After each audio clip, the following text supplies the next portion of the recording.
herds of giant animals move in long lines. Predators lurk behind them.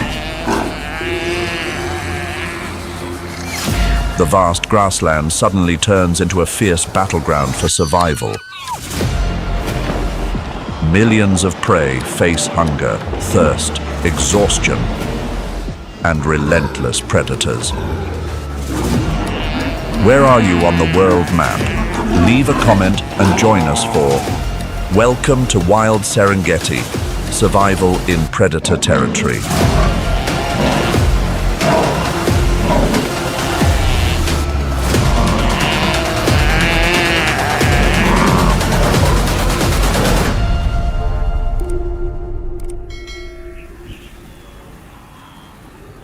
The Serengeti migration is a cycle of survival, where life and loss intertwine. Here, every creature, from swift predators to resilient prey, plays a role in the flawless tapestry of the wild.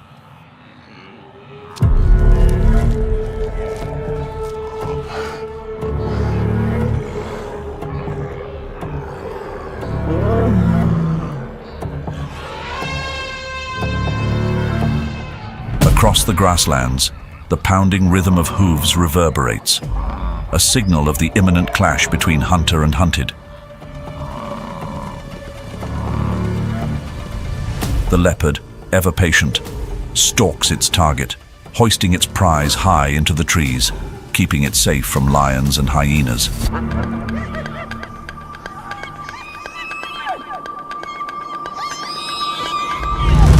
Elsewhere on the plains, the cheetah streaks like an arrow in the decisive moment.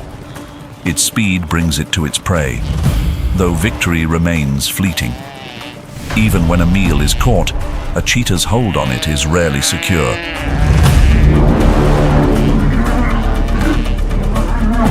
Here, the lion seizes the chaos to trap its prey. With strategic precision, it drives herds of wildebeests and zebras into narrow grass corridors, blocking escape routes.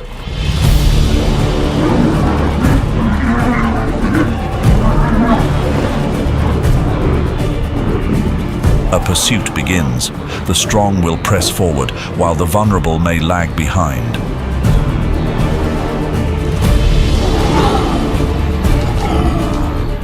Beneath the Mara River's surface, shadows lie in wait. The Nile crocodile remains still, eyes watchful.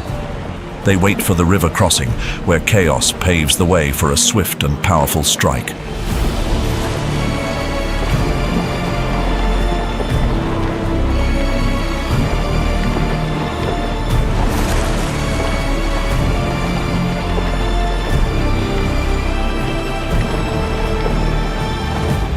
As the herds plunge into the river, the waters churn, fierce, yet unable to elude the hunt from below. Each leap from the water is a struggle for survival, each narrow escape a step closer to existence.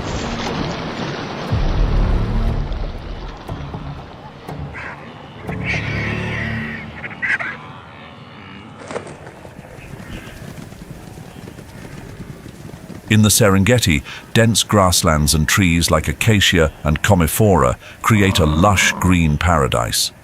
The African buffalo, standing tall amidst nature with their curved, hard horns like natural helmets, serve as natural defenders, ready to face predators like lions. These strong horns symbolize the power of the buffalo, enabling them to survive intense battles for survival.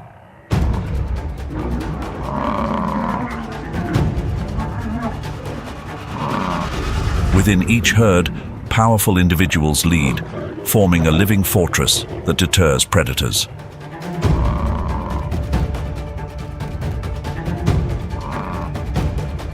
During the day, when the sun is high, buffalo seek shade under large trees to escape the intense heat. When in need of food, they move as a large group to extensive grasslands, not only sustaining their diet, but also managing the vegetation.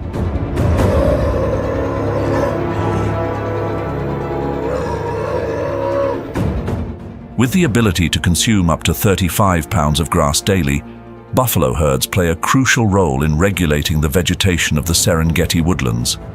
They graze on grass and shrubs, clearing space for smaller plants and encouraging biodiversity. Their movement carves pathways and open areas where smaller species can take shelter, helping to maintain the wild ecosystem structure of the Serengeti.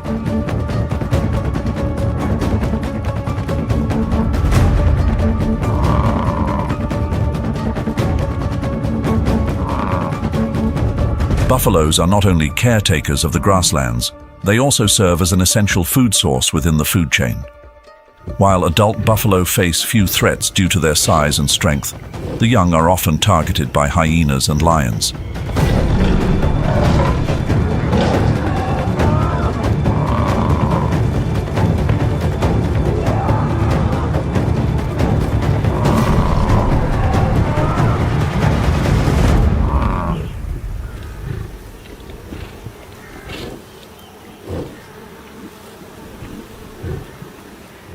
As the dry season sets in and water sources gradually deplete, migrating herds are drawn to the few remaining waterholes.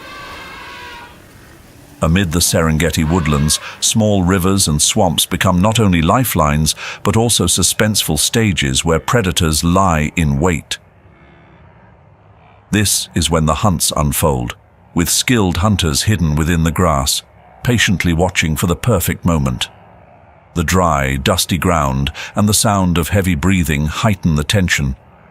In the calm before the storm, the swamp becomes a battleground, where each creature fights not only for survival, but also to maintain the delicate balance of the Serengeti.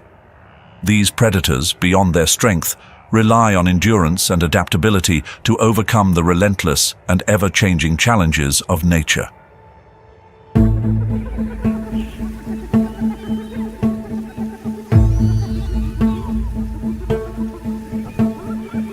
Amid the wild landscape of the Serengeti woodlands, the spotted hyena rises as a master of survival, leaving its mark on the pulse of this ecosystem.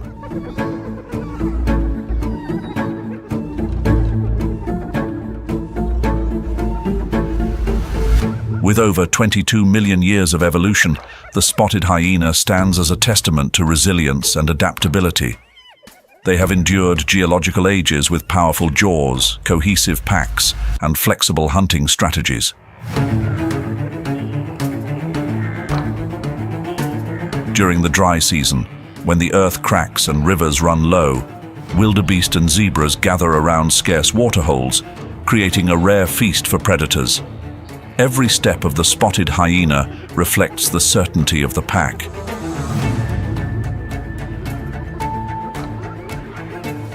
Living in large clans of up to 80 members, where females lead, this social structure not only maintains order, but forms a fortified community against lurking dangers. In hunting, spotted hyenas use group tactics to apply pressure, especially at night, when darkness becomes an ally for relentless pursuits. With a top speed of up to 35 miles per hour, they are tireless chasers, covering long distances to seize every opportunity.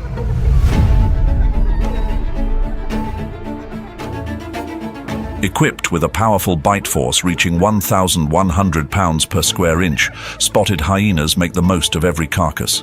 Not only skilled hunters, they also scavenge, often taking kills from lions and other predators, ensuring no part of a meal is wasted.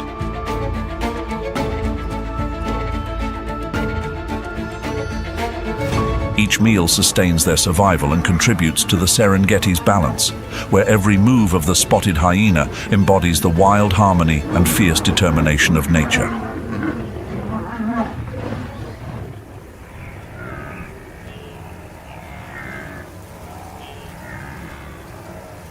With an estimated 3,000 lions, the Serengeti boasts one of the highest lion densities in the world.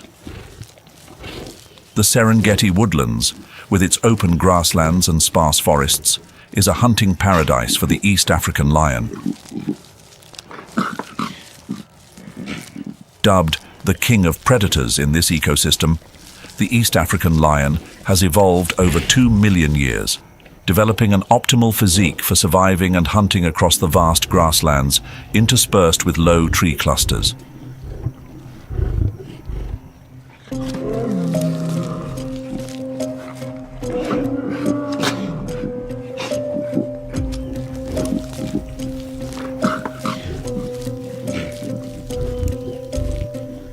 Adult East African lions are formidable hunters with impressive size. Males weigh up to 500 pounds and measure between 8 and 10 feet in length, while females are lighter, ranging from 260 to 400 pounds.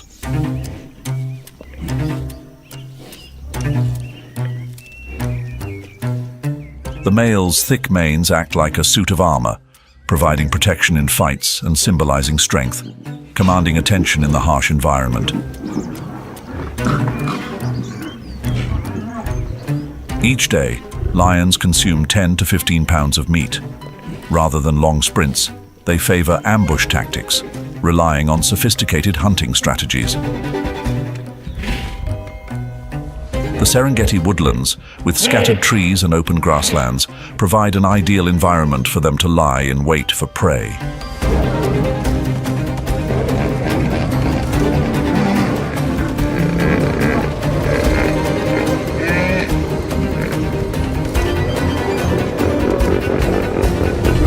With short burst speeds reaching 50 miles per hour, lion pride can quickly close in on large prey like wildebeests and zebras.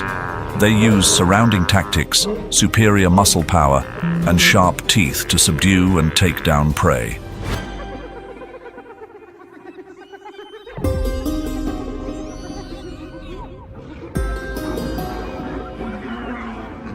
Yet challenges are ever present. Lions face fierce competition from spotted hyenas, who also hunt in groups and won't hesitate to contest a meal with any rival. This rivalry is part of the food chain, helping to maintain balance within the vast ecosystem. The East African lion is currently classified as vulnerable by the IUCN due to human encroachment and increasing conflicts. Their decline threatens the entire Serengeti ecosystem, as they are not only apex predators, but also an ecological emblem. Their presence is a vivid testament to the continuous cycle of life and the enduring resilience of Serengeti's natural world.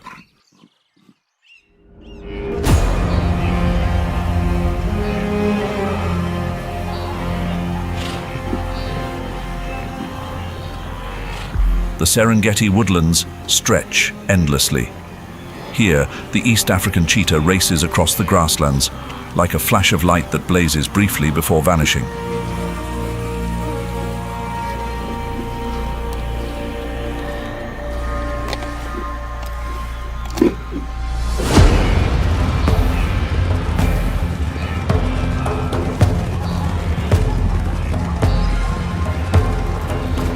The vast landscape, with tall grass and scattered shrubs, becomes the perfect stage for the cheetah to showcase its remarkable speed. 3 million years of evolution have shaped its lean, speed-optimized body, designed for agility over strength. Every movement of the East African cheetah is a marvel of grace and precision.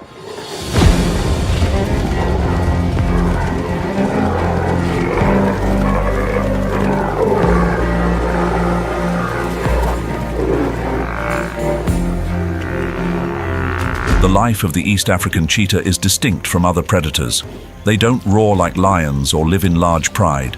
Instead, male cheetahs often form small coalitions to defend territory, while females raise their cubs alone, teaching them essential hunting skills until they're ready to fend for themselves.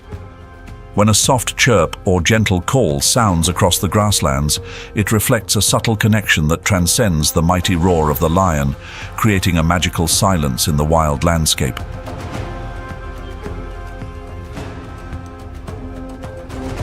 As the sun rises high, the cheetah leverages its advantage, stealthily approaching its prey through the tall grass. In an instant, it unleashes a powerful sprint, reaching 60 miles per hour in just 3 seconds.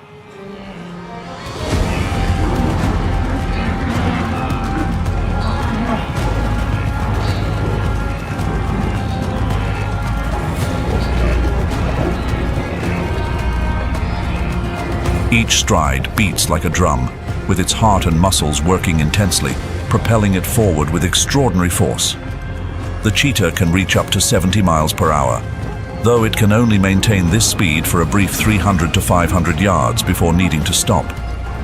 Its long tail acts as a rudder, allowing quick directional changes to pursue its prey with flawless precision.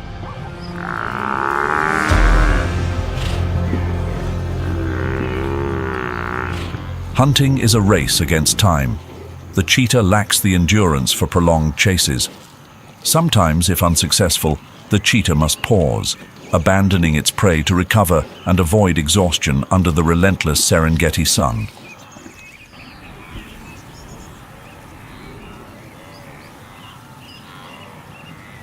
Situated at an elevation of about 5,000 feet, Loliondo rangelands experiences a semi-arid climate, with temperatures ranging from 50 degrees Fahrenheit at night to 85 degrees Fahrenheit during the day.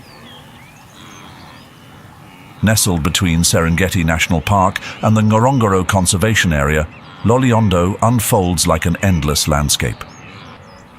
The expansive, dry terrain is full of vitality, supported by resilient grasses like Themeda triandra and Setaria, which anchor the soil and protect against erosion. For wildebeests, zebras, and Thompson's gazelles, Loliondo is a crucial resting point along their arduous migration journey. Small streams wind through the grasslands, especially valuable during the dry season when water sources in the Serengeti become scarce. Here, herds gather to recharge for the journey ahead. Loliondo serves not only as a buffer zone for life, but also as a hub for natural balance. Wild animals and Masai livestock coexist, sharing the vast grasslands. When the migrating herds arrive on the grasslands, bringing the promise of green pastures, the relentless chase begins. The plains seem increasingly barren. Livestock grazing areas expand, reducing the availability of natural prey. During the dry season, as every sip of water and each mile of grass becomes scarce, predators face intense pressure. With no other choice, they compete fiercely for each meal in the vast but unforgiving Loliondo. Loliondo rangelands, where life and death quietly intertwine with every movement of the great predators.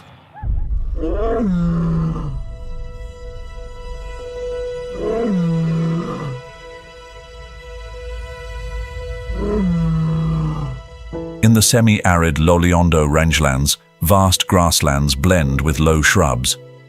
Here, the East African lion has adapted perfectly to the harsh environment, not only in its hunting methods, but also in its physical traits. Lions in Loliondo have evolved thinner coats and lighter manes, allowing them to dissipate heat efficiently in the intense semi-desert sun. This adaptation reduces their need for water, a rare and precious resource.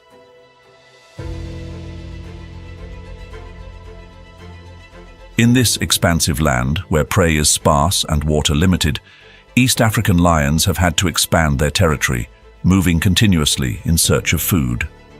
Each pride covers more ground compared to its counterparts in wetter regions.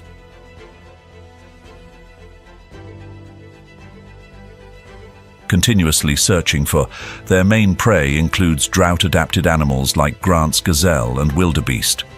Hunting behavior has shifted significantly. At night, when temperatures are cooler, conditions are ideal for the lion's major hunts. Lionesses lead the pride in complex strategies to encircle prey.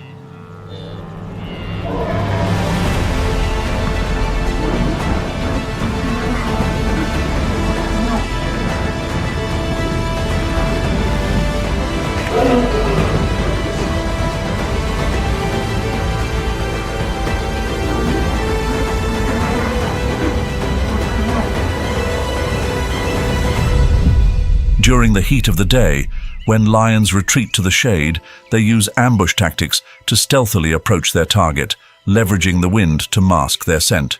creating a deadly surprise for the unsuspecting. In the harsh dry season, as water sources dwindle, Loliondo lions can survive by extracting water from the body fluids of their prey, allowing them to endure without traveling far in search of water. This adaptation provides a survival advantage, maintaining their status as apex predators, even in the harshest conditions of the Loliondo rangelands.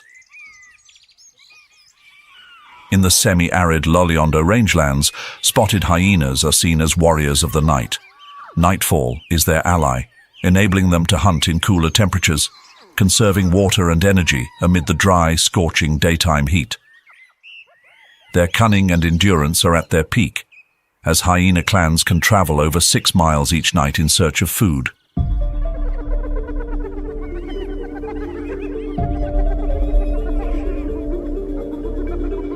Not merely predators, spotted hyenas are also nature's cleanup crew. They can consume nearly the entirety of a carcass, from tough bones to sinewy tissue, acting as natural recyclers for the ecosystem. When food is scarce, hyenas form strong packs, sometimes competing with lions for carrion, their direct rivals.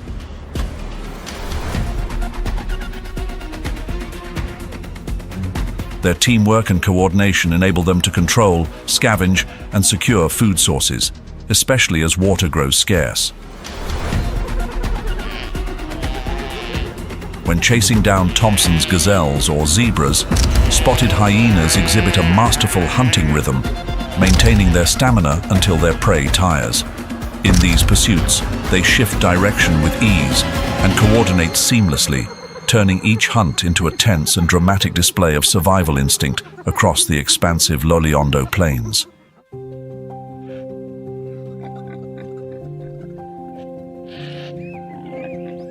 The Loliondo rangelands, with its open grasslands and minimal obstacles, provides an ideal environment for the Thompson's gazelle, a small yet agile antelope of the Serengeti. Here, herds of gazelles, ranging from a few dozen to several hundred individuals, migrate annually alongside wildebeests and zebras.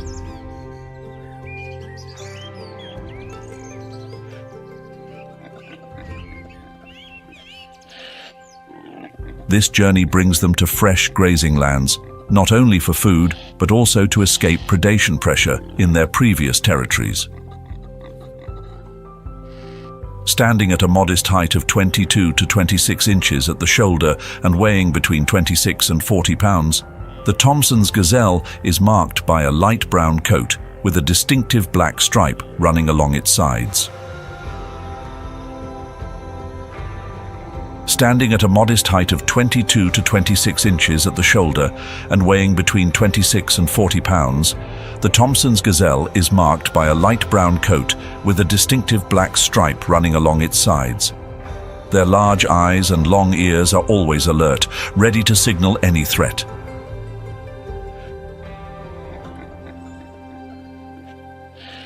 Living in herds offers a strategic advantage.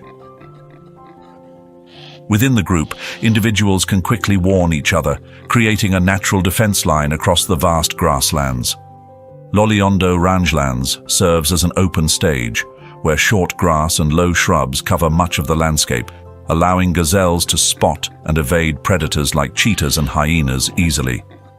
Their diet is simple, yet effective, consisting mainly of short grasses and some shrubs, which sustain them in this expansive, water-scarce environment during the dry season.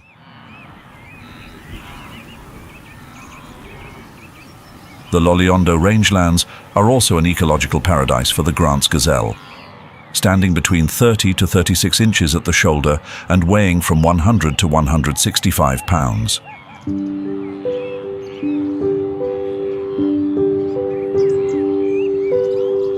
These gazelles sport a distinctive light brown coat, a white underbelly, and a black stripe along their back, making them stand out on the savanna. With a flexible body and strong legs, Grant's gazelles are well equipped to handle the challenges here, where water is scarce and grass grows sparsely.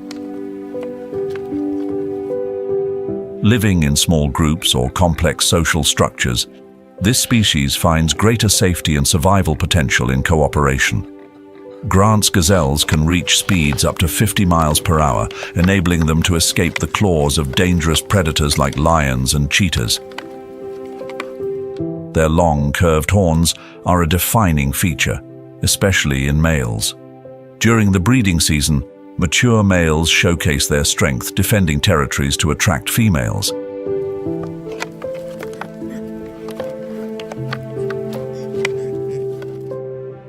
The Loliondo rangelands may be challenging, but they also offer opportunities for Grant's gazelles to hone their speed and quick directional shifts to evade threats. With a flexible digestive system, they can easily switch between grass and shrubs when food sources dwindle, a survival strategy that contributes to the ecological balance of this region.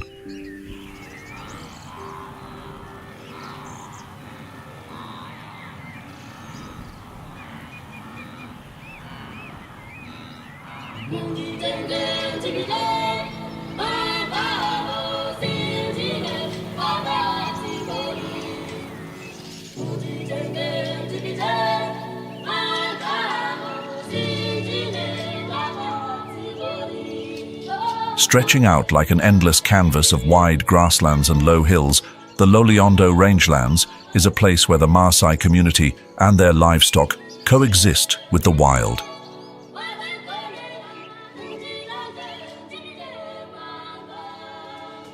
Herds of cattle, sheep and goats are like specks on the rustic landscape, wandering in search of each precious blade of green grass.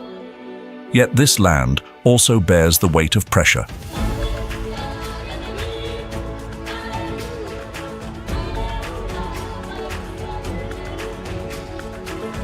Population growth has made grazing a challenging equation, and the once abundant green patches quickly dwindle under hundreds of hooves, diminishing the ecosystem's vitality.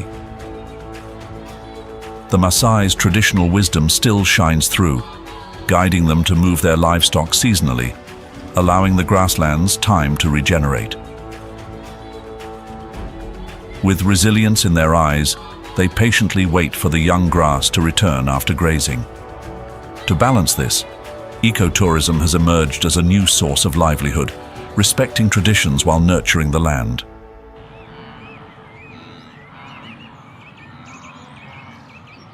Under the relentless sun, scavenger birds soar across the sky, serving as nature's cleanup crew. With sharp eyes scanning for signs of life's end, they cleanse the Loliondo landscape of potential diseases by clearing animal remains. In recent years, however, challenges have intensified. Each carcass has become essential for their survival in this harsh, arid environment.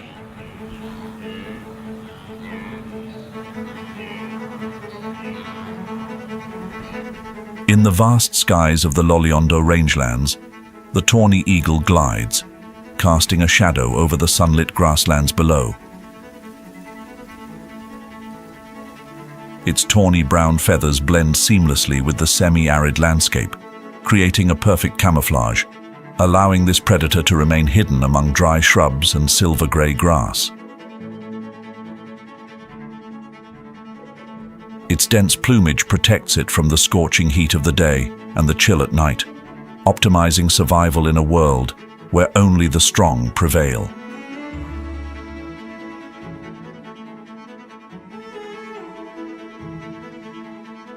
From hundreds of feet above, its sharp eyes scan the land, detecting the smallest movements below, each glance a potential strike. This eagle's power comes not only from endurance, but also from speed. In a swift dive, the tawny eagle plummets like an arrow, targeting small prey such as hares or young antelope with precision. Its sharp talons and strong hooked beak make quick work of its prey. Loliondo is a challenging land. During the dry season, when water and food become scarce, the tawny eagle's resilience shines. It feeds on a diverse diet, from rodents and small birds to the remains left by other predators, maintaining its essential role in the ecosystem as a cleanup specialist that prevents disease and sustains balance.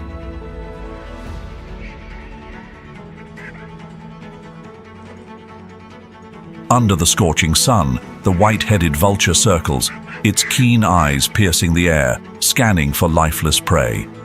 As a natural scavenger, it is often among the first to arrive at the feast, diving down for the remaining soft meat before larger scavengers appear. The white-headed vulture's remarkable vision reaches beyond nearby distances. Traveling up to 6 miles in a single day, it searches for food with keen sight and strong wings, soaring over the Loliondo grasslands.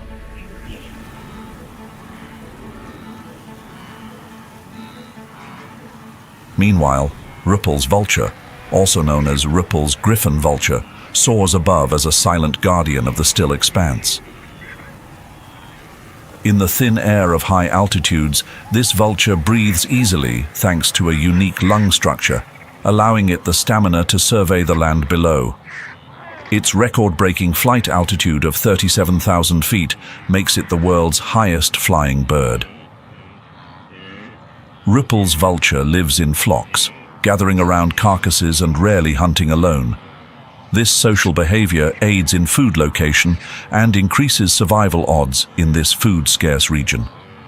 Their cooperation and strength during feeding allow them to maximize scarce resources. Yet, challenges go beyond nature's obstacles. Ruppel's vulture is currently listed as endangered by the International Union for Conservation of Nature, IUCN. Threats like illegal hunting and habitat loss have pushed this vulture toward extinction. Conservation efforts, including population monitoring and restrictions on toxic chemicals, aim to secure a safe haven for this noble cleanup species.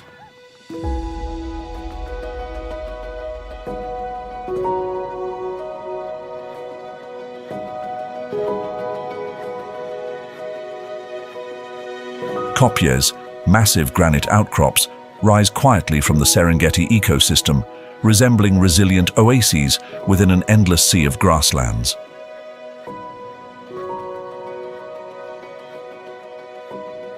Formed millions of years ago, these ancient rock formations emerge from the earth, carrying traces of time.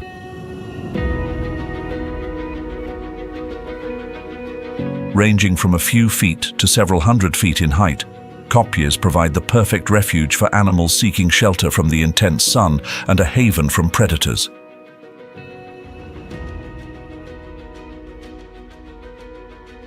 Surrounded by low grass, kopjes help manage rainwater flow, preserving precious moisture for the surrounding vegetation, especially during the harsh dry season.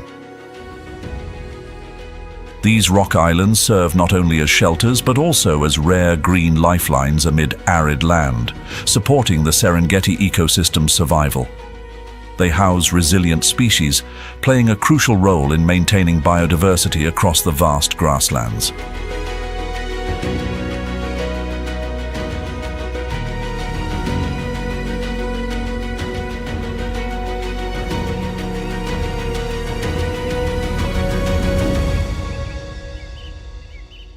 Kopjes, scattered like isolated fortresses across the Serengeti, are where rock hyraxes have established their secure lives.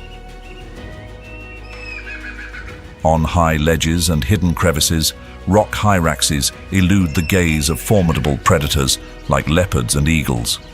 With specialized footpads and sweat glands for gripping slippery surfaces, these creatures move gracefully over the rocks as natural mountaineers.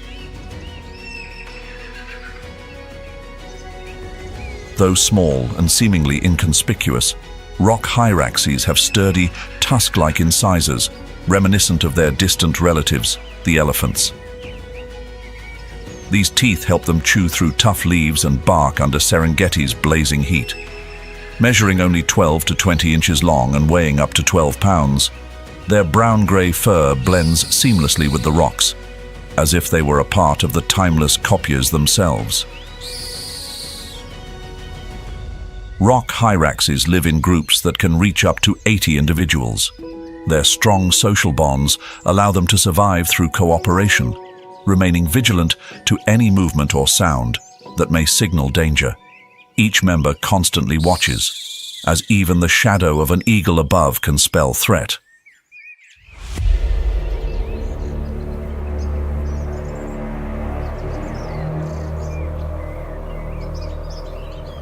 Amid the majestic kopjes of the Serengeti, leopards have become masters of stealth. They make expert use of crevices and natural caves to shield themselves from the intense daytime heat and hunt silently in the darkness of night. The kopjes provide not only shelter, but also an ideal vantage point from which leopards can observe prey at a distance and evade threats. This hunting prowess has been honed over millions of years of evolution, making the leopard one of the most skilled hunters among the big cats. The leopard's powerful body structure is a marvel of adaptation. Measuring between 5 to 7 feet in length and weighing 100 to 200 pounds, this large cat sports a pale yellow coat with black spots, providing ideal camouflage within the rocky and bushy landscape of the kopjes.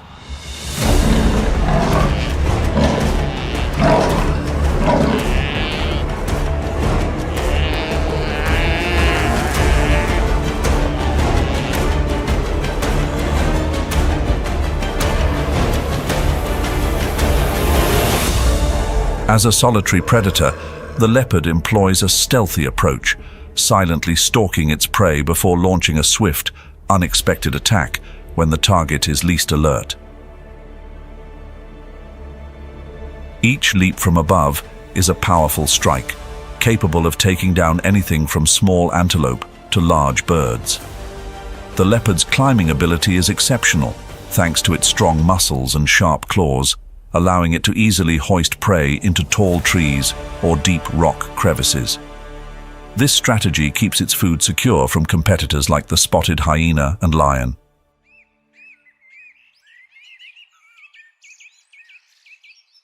Amid the majestic rocks of the Serengeti's kopjes, small lion prides, typically consisting of just 5 to 10 members, survive and thrive within the harsh limitations of this environment.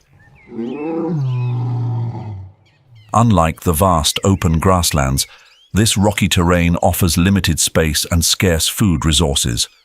Yet, these challenges have shaped a unique survival strategy for the lions here. Lions in kopjes use the rocky terrain for hiding and ambushing prey. From high rocky vantage points, they observe and wait for migrating antelope herds or other prey to come near. Instead of charging across open grasslands, they move stealthily among the rocks, ready to leap down unexpectedly for a higher success rate in hunting. The kopjes provide not only ambush points, but also safe spots for rearing cubs. Lionesses choose secluded rock cracks to hide their cubs, shielding them from predators and the harsh midday sun. This unique rocky environment supports their adaptability, helping the lions sustain and protect their pride, even in the challenging kopje terrain.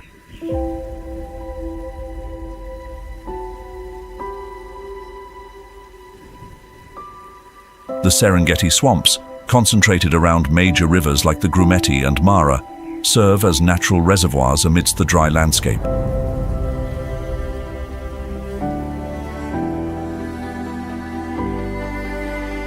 These wetlands retain moisture and water, even as surrounding grasslands and woodlands dry out during the dry season. They play a critical role, attracting migratory and resident animals alike by providing a stable water source.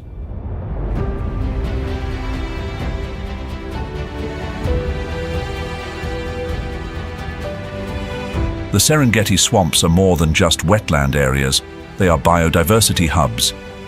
Tall shrubs and thick grasses offer hiding spots for large mammals, shielding them from predators. This lush environment creates a vibrant ecological portrait of a thriving Serengeti, helping maintain the natural balance through the harsh dry season.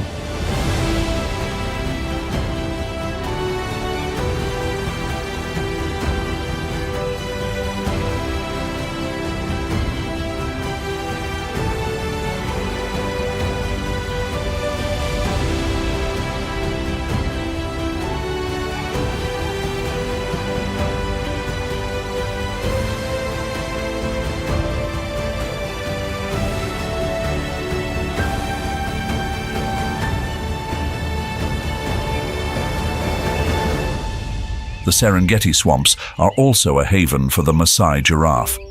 The abundant year-round water here enables them to stay hydrated without traveling far, unlike in drier regions.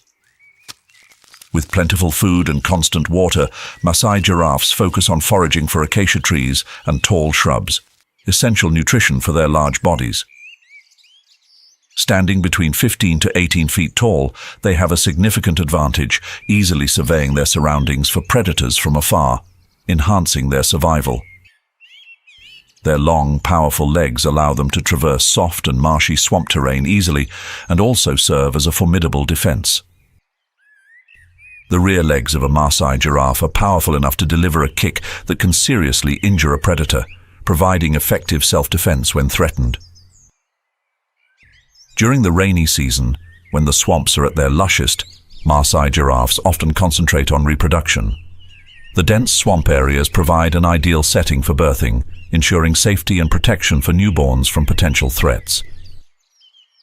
Shortly after birth, calves can stand and follow their mothers, increasing their chances of survival in the challenging swamp environment.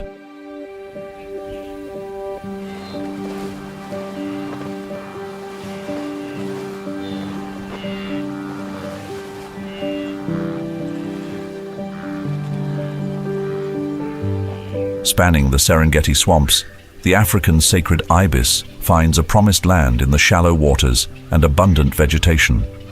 This environment is ideal for exploiting diverse food sources, from fish and insects to various invertebrates.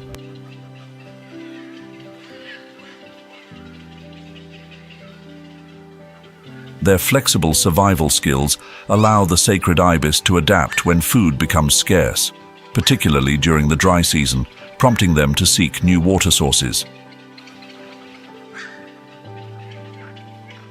Sacred ibis flocks play a crucial role in maintaining communal bird safety in the swamps. During the breeding season, they gather in large groups, building nests from branches and grass in dense bushes or low trees to protect their eggs from predators. Their flocking behavior helps detect threats quickly and increases the protection of young birds.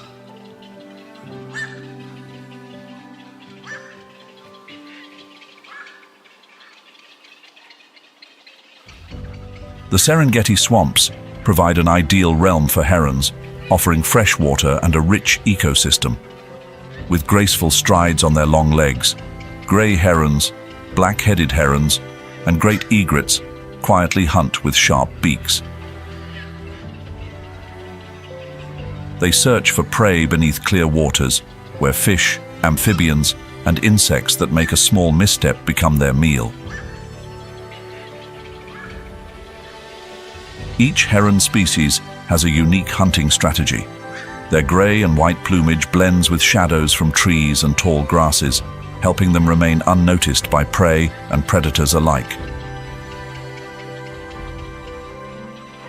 The swamp's uneven, waterlogged terrain allows herons to exploit food sources with minimal disruption. Their long legs and strong talons act like anchors in soft soil, keeping them steady on wet, muddy ground. They stand still, patiently waiting, eyes fixed on the water's surface. Then, with a sudden strike, their beaks pierce the water like a flash, causing a brief ripple. This wait and ambush technique is energy efficient and perfectly suited for the swamp environment where food is concentrated around flooded areas.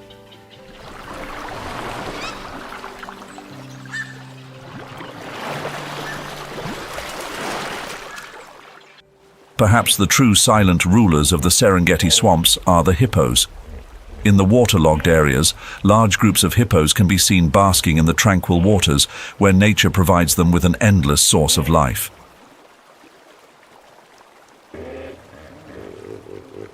With massive bodies stretching 10 to 16 feet and weighing up to 4,500 pounds, hippos are among the most powerful creatures here.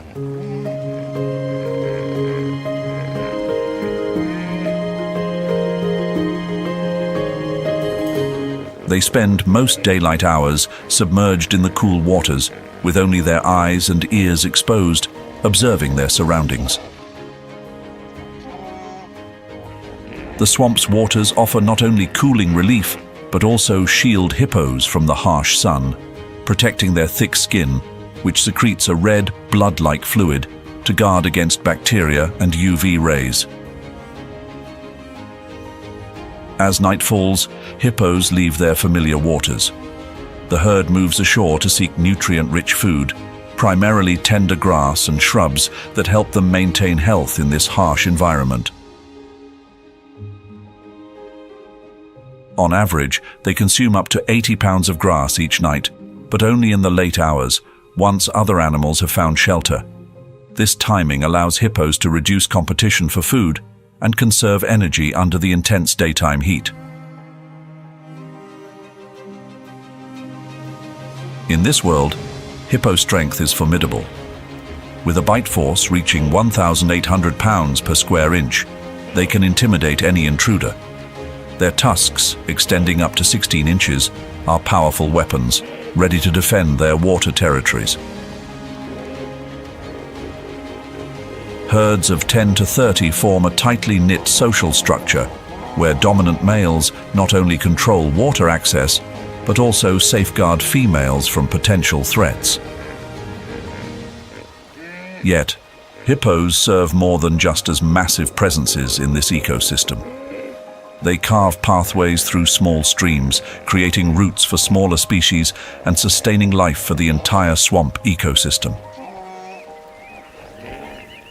Stretching along the Grumeti River, the western corridor of the Serengeti is a lifeline, where expansive grasslands and sparse woodlands blend with riverside swamps. Here, the river flow and rich vegetation make this land irresistible to wildlife seeking survival through the dry season. Each year, this region receives between 20 and 30 inches of rainfall, mainly during the short rainy season in November and the long rains from March to May. These rains rejuvenate the land, keeping the grass and vegetation around the Grumeti River lush and green, a critical water source for wildebeests on their migratory journey. The landscape becomes a living natural canvas, with layers of interwoven vegetation providing ideal shelter for both herbivores and predators, like lions and Nile crocodiles. Under the golden sun, this region resembles a wild stage, where survival struggles unfold continuously, from turbulent rivers to vast grasslands.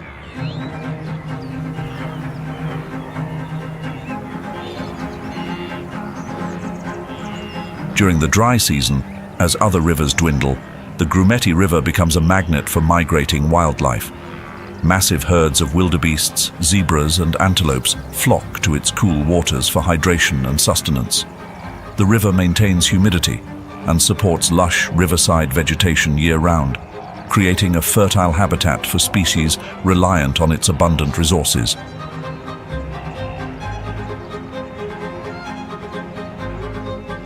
Lurking within the river are silent and formidable predators, Nile crocodiles. Reaching lengths of up to 18 feet and weighing as much as 1,500 pounds, Nile crocodiles are among the largest on the planet, known for their deadly ambush-style hunting. During migration season, as millions of wildebeests and zebras cross the river, Nile crocodiles lie in wait, taking advantage of the moment to strike swiftly and store energy for the lean months ahead.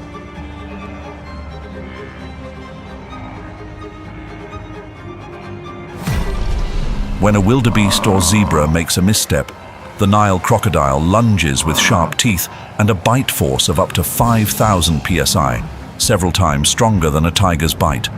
Smaller prey can be subdued in a single snap. For larger animals, crocodiles employ the death roll technique, grasping the prey and spinning it in the water to break it into pieces, often sharing with other crocodiles nearby.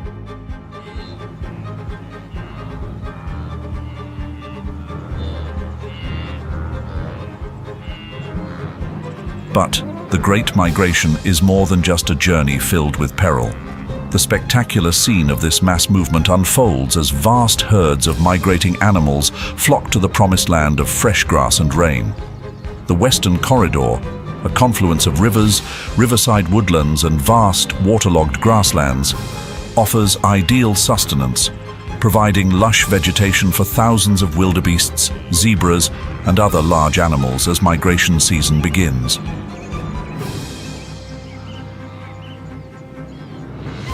With the rainy season ending, May signals the start of the trek toward the Grumeti River. Here, as the herds arrive, the river's flow maintains moisture, nurturing tender grass and shrubs. A rich feast awaits. By June, these large herds pause at the riverbanks, seeking temporary refuge.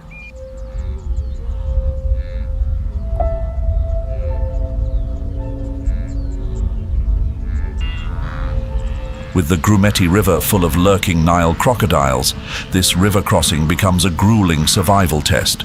Weak or less fortunate individuals may fall prey to these underwater predators. Additionally, the dry season's dwindling water supply causes exhaustion for many, adding to the journey's harshness.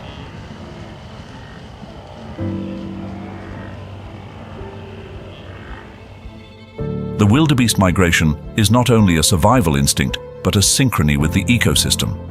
Traveling in large herds, wildebeests form a natural shield against dangerous predators like lions, leopards, and spotted hyenas.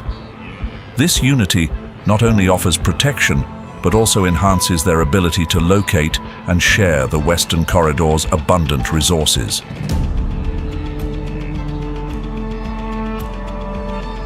The death of some individuals in the migration becomes life for others. Wildebeest carcasses floating in the river become a feast for crocodiles and further sustenance for scavenging birds, creating a sustainable nutrient cycle along the Grumeti. The annual journey leaves a significant ecological impact. Thick layers of dung enrich the soil, encouraging strong grass growth, which feeds other herbivores.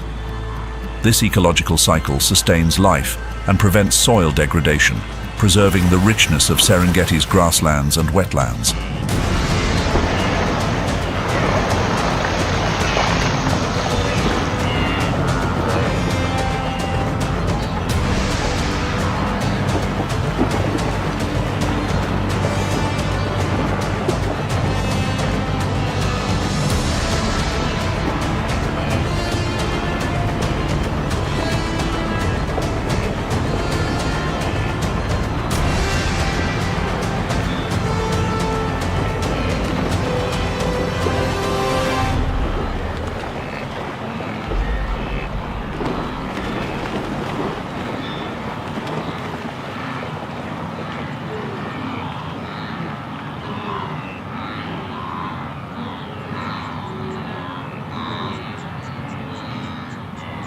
Northern Serengeti and Masai Mara, the final leg of the Great Migration, reaching into Kenya.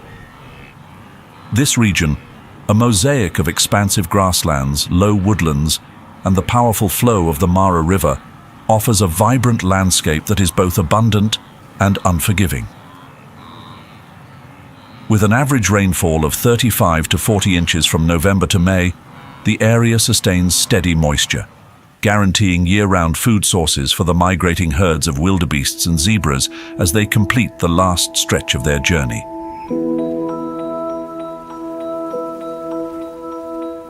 When zebra herds reach northern Serengeti and Masai Mara, they benefit from the fresh green grass nourished by the short rains from November to December.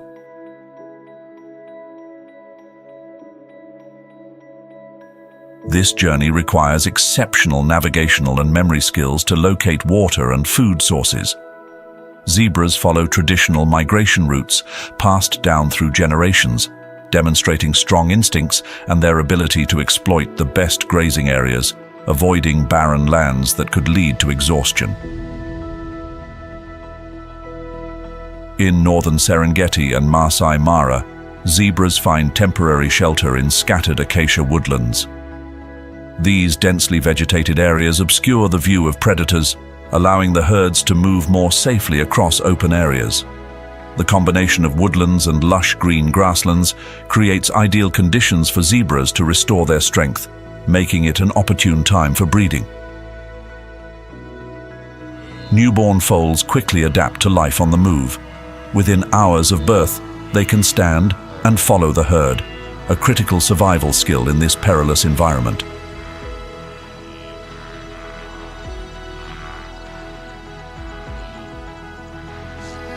The migration drives wildebeest northward, compelling them to cross the formidable Mara River to reach the lush pastures of Masai Mara and northern Serengeti.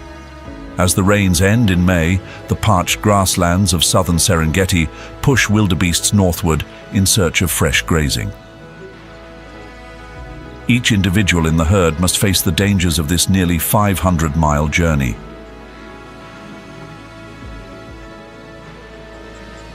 From July to October, hundreds of thousands of wildebeests and zebras congregate along the Mara River. Here, Nile crocodiles await, lurking beneath the fast-moving water. Facing their biggest challenge yet, adult wildebeests lead the charge into the river, creating an opportunity for the weaker and younger members to cross more safely. Crossings are typically timed for when river levels are at their lowest, reducing the risk of drowning and minimizing exposure to crocodile attacks.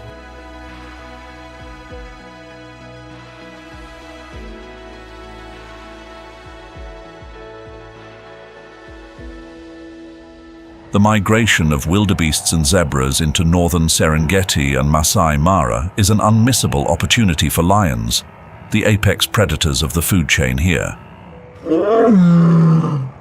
In this open, expansive landscape with few hiding spots, lionesses often band together in hunting groups, increasing their success rate up to 40% through coordinated attacks. Every hunt is a synchronized display, as they quietly drive prey into disadvantageous positions before launching a final blow. Lions take advantage of the rugged terrain and cooler times of day, early morning or late evening, when prey is less alert. In areas with sparse vegetation, their tawny coats blend with the tall grass, minimizing detection. This is when lions reach peak hunting efficiency, conserving energy and securing crucial nutrition. Adult male lions play a protective role, guarding territory from other predators like leopards and spotted hyenas, which are formidable competitors. Confrontations with spotted hyenas are frequent due to shared territories and food sources. Thanks to their superior strength and size, lions push back rivals, asserting dominance in the food chain and conserving resources within their domain.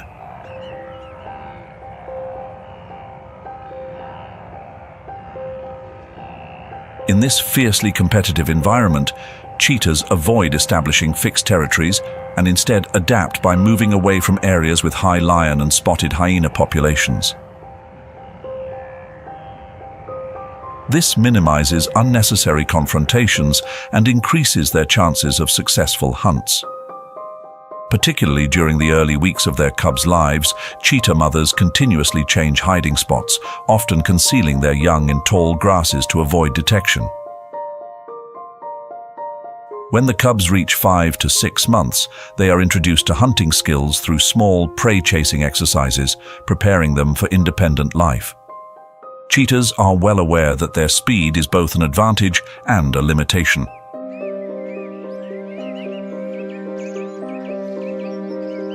As a result, they often bypass more challenging prey like adult wildebeests or zebras. Instead, they use their exceptional speed to chase down smaller animals, such as Thompson's gazelles and Impalas, which they can more easily catch and overpower. The intense heat of northern Serengeti and Masai Mara shapes the cheetah's hunting schedule. They primarily hunt in the early morning and late afternoon to avoid dehydration and steer clear of other predators, who typically hunt at night and dusk. In this survival game, cheetahs target weak, young, or isolated prey, minimizing injury risk and conserving energy to maintain their place in the ecosystem.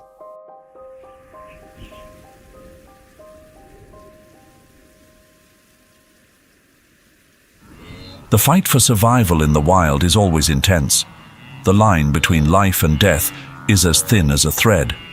But that's not the whole story.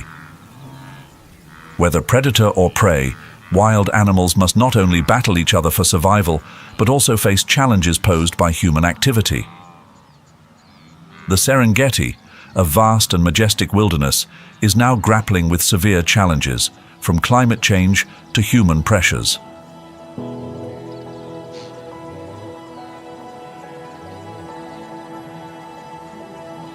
Over the past 3 decades, average temperatures in the Serengeti have risen by 1.8 to 2.5 degrees Fahrenheit, causing unpredictable shifts between rainy and dry seasons.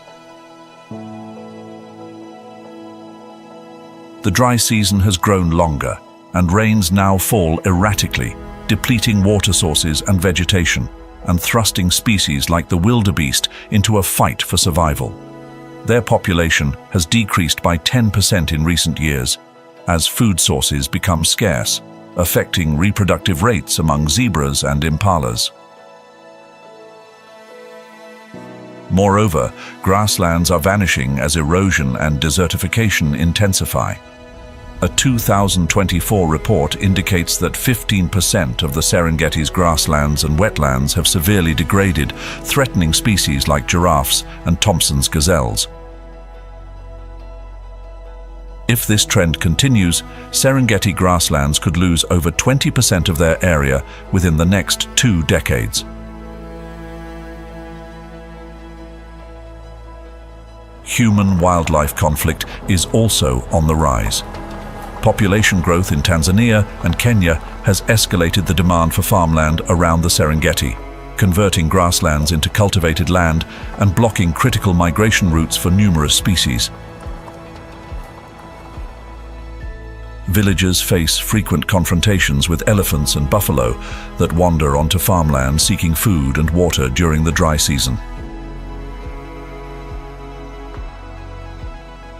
The Serengeti ecosystem, one of the world's natural heritage sites, is facing immense challenges. This is not just Africa's land. It is a global heritage, a precious part of nature that we are all responsible for protecting. Things are changing too fast, and the negative impacts are growing. Nature is calling for help.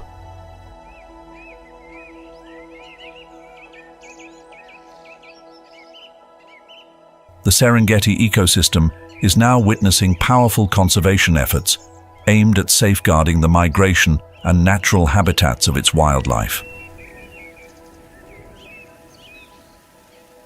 Kruger National Park, a vast land where untamed nature continues its primal rhythm, is home to the Big Five, the great symbols of Africa. This is where approximately 1,500 African lions, 17,000 African elephants, 48,000 Cape buffaloes, and 1,000 leopards reside. However, global wildlife populations have declined by 73% from 1970 to 2020, and ecosystems are gradually collapsing.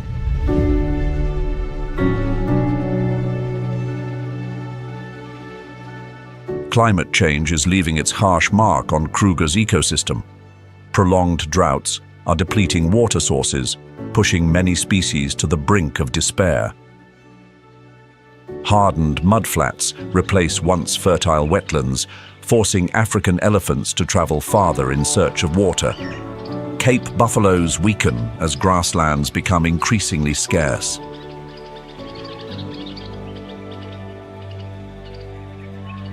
Lions, the rulers of the Savanna, struggle as prey numbers dwindle.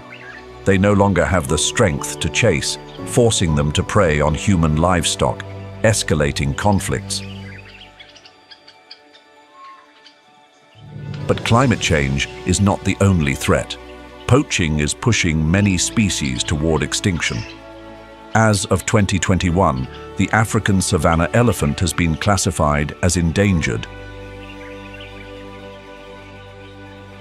The black rhinoceros faces an even graver threat, now listed as critically endangered. Poachers need only minutes to take down a rhino, strip its horn, and leave its carcass to decay in the wild. The number of white rhinoceroses continues to decline, making hopes of population recovery increasingly fragile. Even as a strict conservation area, Kruger cannot escape human destruction. Deforestation, urban expansion, and illegal hunting shrink the habitats of wildlife. Meanwhile, nature's creations still fight, struggling every moment to survive against the relentless changes of the world. Under the South African sun, Kruger National Park stretches endlessly like a boundless wild kingdom, spanning nearly 360 kilometers from north to south and approximately 65 kilometers from east to west. Covering an area of 19,623 square kilometers, this park is one of the largest conservation areas in Africa. From the Zimbabwean border in the north to Mozambique in the east, Kruger is not just an untamed wilderness. It is a land where the cycles of survival unfold every day. Beneath the arid soil of Kruger National Park, time has etched an ancient history. Deep underground, granite and metamorphic rock formations dating back more than 3 billion years serve as the foundation for one of Africa's most diverse ecosystems. Over millions of years, wind, water, and ancient rivers have eroded these formations, creating a complex geological landscape. The terrain shifts across regions, from rugged plateaus to barren plains, where red earth cracks under the relentless sun. To the south, higher elevations are scattered with exposed rock formations, worn down by centuries of erosion. To the north, an entirely different world emerges, low-lying lands and sprawling grasslands stretching toward the horizon. From east to west, river systems have carved deep, winding channels into the land, shaping unique ecosystems.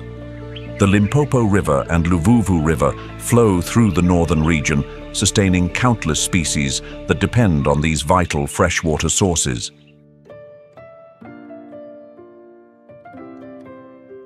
At the park's center, seasonal rivers like the Letaba River and Olifants River play a crucial role in shaping the landscape and sustaining life through the dry months. As waters recede, river valleys reveal ancient rock layers, silent witnesses of an era when this land lay beneath the sea hundreds of millions of years ago. Before this land became one of Africa's most important nature reserves, it was home to indigenous tribes such as the Venda, San, Ndebele, and Pedi. They lived among the grasslands, tracking the movements of antelope herds across vast savannas, hunting and foraging along the rivers where water sustained all life. Ancient rock engravings, scattered across cliffs and rocky outcrops, still stand as silent witnesses to the rich cultures that once flourished here. Primitive yet expressive paintings depict hunting scenes, rituals, migrations, and even tribal conflicts, reflecting how humans and nature coexisted for thousands of years.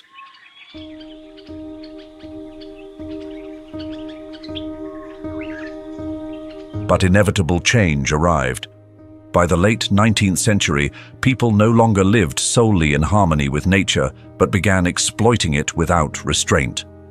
Large-scale hunting for ivory, rhino horns, and animal hides became rampant. Recognizing the growing devastation, the South African government established Sabi Game Reserve in 1898, the first protected area aimed at safeguarding wildlife from uncontrolled hunting. This was the first step in laying the foundation for a larger conservation effort. And nearly 3 decades later, in 1926, Kruger National Park was officially established. It became the first national park in South Africa and remains one of the largest and most significant conservation areas in Africa. Today, Kruger is one of South Africa's top destinations, attracting over 500,000 visitors each year. The park features multiple entry gates, each offering access to a distinct landscape. Numbi Gate, one of the oldest main entrances, provides access from the south. immediately immersing visitors in dense woodland. Paul Kruger Gate, one of the most frequently used, offers a convenient entry point from Hazyview. Fabini Gate, located just 10 kilometers from Hazyview, provides easy access to the park's southern regions. Orpen Gate opens into one of the areas with the highest wildlife density. Punda Maria Gate and Crocodile Bridge Gate mark the northern and southern edges, each with unique ecosystems featuring riverine forests and expansive grasslands.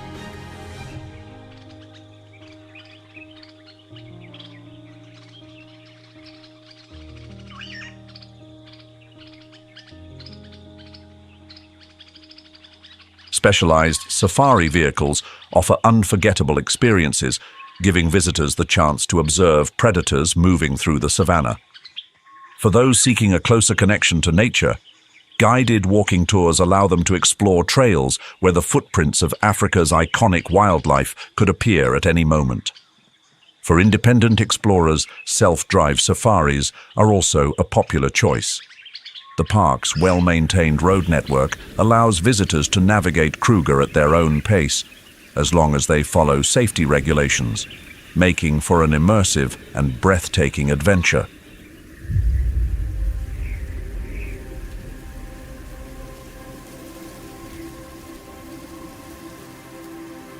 The arid savannas of Kruger National Park are constantly evolving under the influence of a subtropical climate. Each year, this vast land experiences two contrasting seasons, shaping the rhythm of survival for all living creatures within it. The transition between these seasons not only transforms the landscape, but also profoundly impacts Kruger's entire ecosystem. This is one of the largest savanna ecosystems in South Africa, playing a crucial role in the conservation of the continent's wildlife.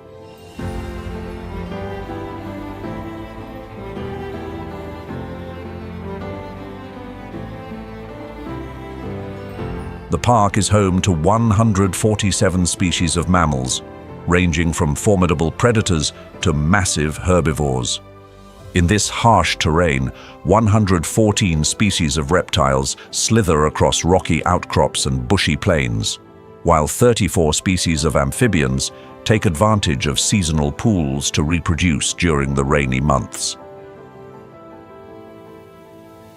Beneath the water's surface, 49 species of fish swim through the park's winding rivers, serving as essential links in the ecosystem's food chain. Kruger is more than just a wildlife sanctuary.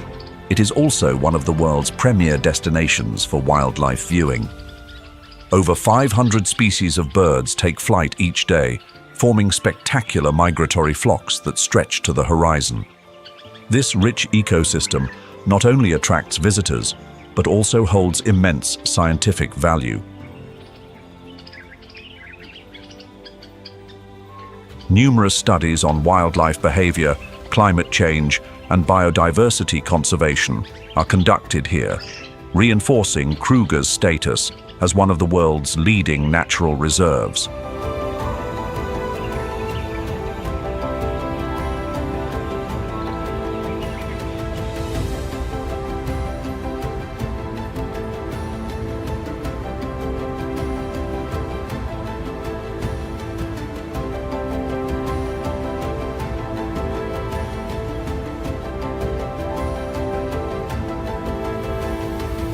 Under the scorching South African sun, the Sandfeld region stretches endlessly beneath its fine, soft sands, forming a unique ecosystem found in few other places.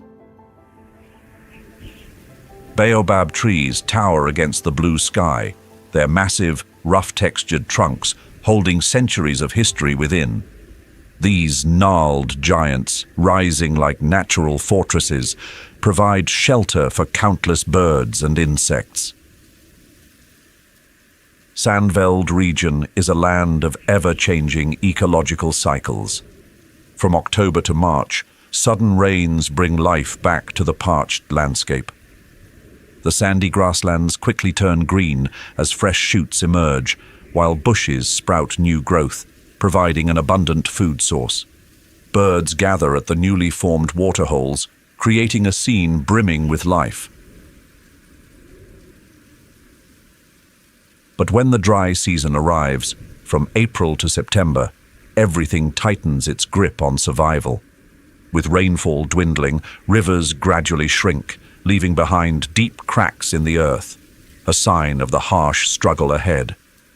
Animals must travel farther in search of water, while predators like lions and hyenas seize the opportunity to ambush prey at the last remaining water sources. The morning mist lingers over the knob-thorn trees of the Thornfeld on Shale region as the first rays of sunlight pierce through the gaps in the open woodland, casting a glow on the dark brown, silver-tinted coat of the greater kudu. Its spiraled horns, a striking evolutionary hallmark, belong exclusively to the males. With graceful movements and near-perfect camouflage, they are often called the phantoms of the bush, ever present yet rarely seen by the eyes of predators. The greater kudu belongs to the Bovidae family, sharing its lineage with large antelopes such as the Eland and bongo. Although closely related to forest-dwelling species, the greater kudu has adapted flawlessly to savanna and open woodland habitats, where they use dense vegetation as cover. In Kruger National Park, they are commonly found scattered along riverine woodlands and rocky lowland areas. The greater kudu is most active at dawn and dusk. As the sun rises higher, they retreat to shaded areas, conserving energy in the intense heat. On the hottest days, they can go without water for extended periods, extracting moisture from leaves, roots, and tubers with high water content. When water is readily available, they drink from natural pools or small rivers, but never stray far from dense thickets, ensuring they can vanish instantly if threatened. Despite their large size, greater kudus rely not on speed, but on their expert camouflage to remain undetected within the thick bush.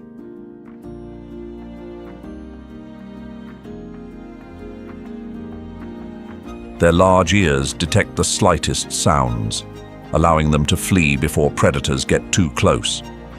If pursued, they scatter in multiple directions, making it difficult for predators to lock onto a single target. Within the Kruger ecosystem, greater kudus plays a crucial role in vegetation management. As primary browsers, they help regulate the growth of shrubs and trees, preventing overgrowth from encroaching onto grasslands. Additionally, they are an essential link in the food chain, providing a key prey source for top savanna predators.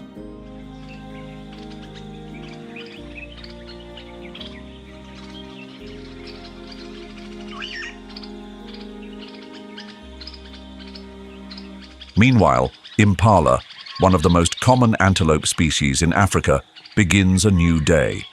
Its reddish-brown coat glows under the sunlight, contrasting with the pure white underside of its body.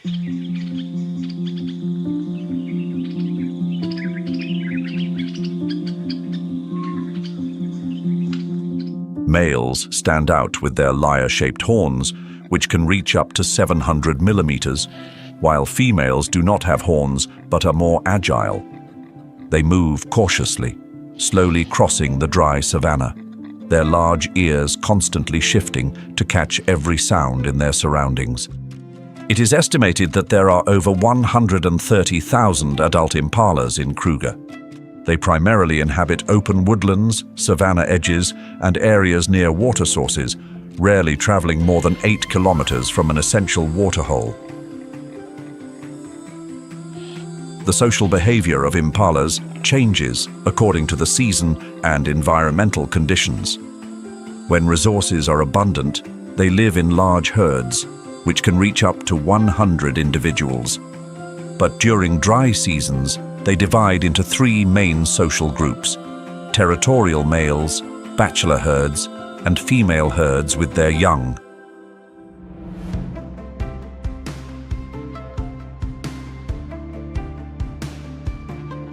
During the breeding season, dominant males establish their own territories, preventing rivals from entering and competing for females. However, when the mating season ends, defeated males join bachelor herds, waiting for another chance in the next breeding season. A diverse diet helps impalas adapt to environmental changes. They are both browsers and grazers, consuming monocots, dicots, forbs, fruits, and acacia pods when available. Their digestive system is adapted to process various types of plants, allowing them to survive even when food is scarce. When water becomes limited, they can extract moisture from vegetation instead of drinking directly, a survival strategy that helps them endure the long, dry season. To survive in Kruger, where apex predators like lion, leopard, and spotted hyena dominate, impalas have developed unique defensive strategies. When threatened, they do not immediately flee, but perform a distinct two-step jump, leaping up to 3 meters high to scan their surroundings and confuse predators before sprinting away at speeds of up to 80 kilometers per hour. Their ability to change direction suddenly while running helps them evade the precise strikes of leopards and the prolonged chases of hyenas.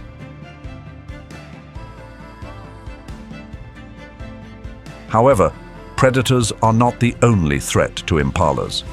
They are frequently attacked by ticks and parasites, but have developed a special symbiotic relationship with the red-billed oxpecker, a bird that feeds on ticks from their coat. This not only helps maintain their health, but also provides an early warning system, as oxpeckers often call out when they detect predators nearby.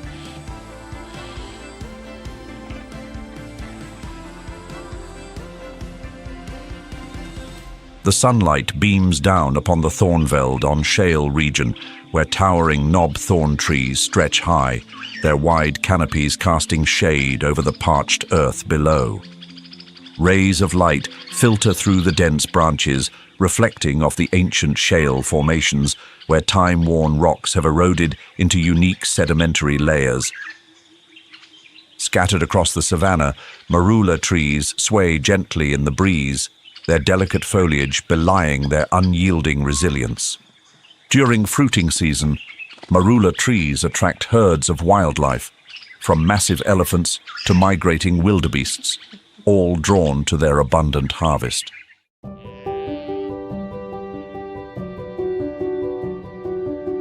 Amidst this tranquil landscape, a herd of Eland antelope moves silently, their massive bodies gliding with unexpected grace.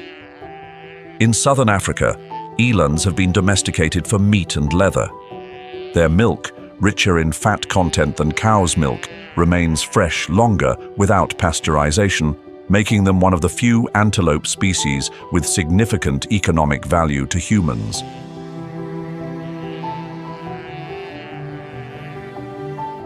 Standing up to 1.6 meters at the shoulder, with males weighing up to 942 kilograms, they are among Africa's largest antelope species.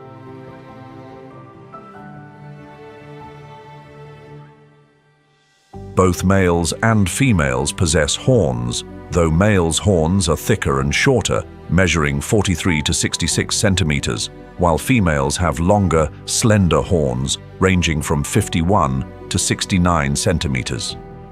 Beyond being defensive weapons, their horns also serve as tools for protecting calves from predators. An eland herd can reach up to 500 individuals, but unlike other antelope, they do not form tight-knit social groups. Some individuals stay for only a few hours or months before venturing off on their own. This fluid herd structure allows them to adapt to threats, reducing the chances of large-scale predation in the harsh savanna environment.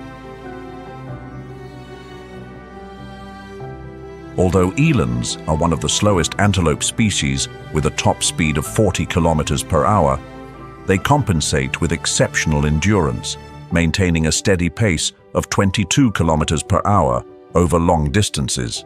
When startled, a full-grown eland can leap up to 2.5 meters high from a standing position, an essential skill for clearing obstacles while escaping predators. Upon sensing danger, the dominant male lets out a bark-like alarm call, sending a warning signal across the herd. Meanwhile, others scatter erratically, creating chaos and confusion to distract predators, buying the herd time to escape. As nomadic grazers, elands do not defend territories, instead constantly moving in search of food. At sunrise, they seek shade, avoiding the scorching heat of the savanna. As the temperature cools toward the evening, they emerge from the shelter, beginning their foraging journey, weaving through knob thorn and marula woodlands.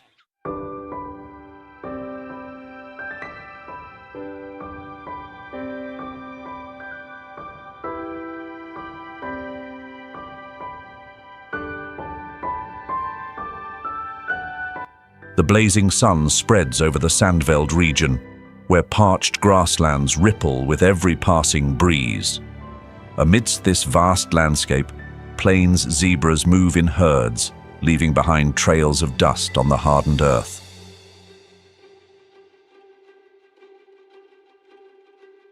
The black and white stripes of each individual stand out in stark contrast against the dry, golden savanna.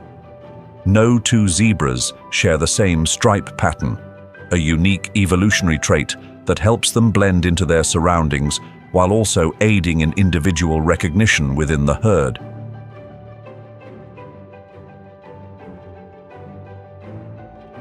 The evolutionary journey of the plains zebra spans millions of years. Their ancestors emerged around 4 million years ago alongside other members of the Equidae family. As Africa's grasslands expanded, zebras adapted to life on open plains, where seasonal changes in food and water availability shaped their survival strategies. Though they can endure arid conditions, they remain dependent on water, rarely straying more than 10 to 12 kilometers from a water source. Today, plains zebras have a wide distribution across eastern and southern Africa, with an estimated 500,000 individuals, including 150,000 to 250,000 adults, standing at 1.27 to 1.40 meters at the shoulder and weighing between 175 to 385 kilograms. Plains zebras possess a strong, muscular build, perfectly suited for constant movement across expansive grasslands.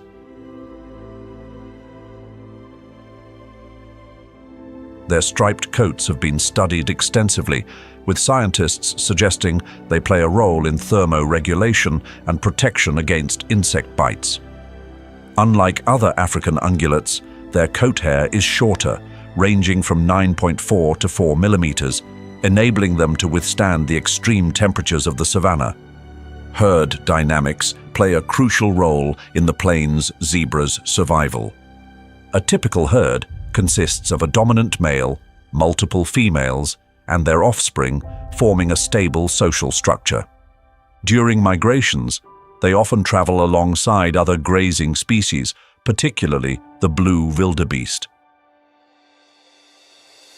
This symbiotic relationship enhances survival, as wildebeests have superior long-range vision for spotting predators, while zebras rely on their quick reflexes and efficient escape strategies.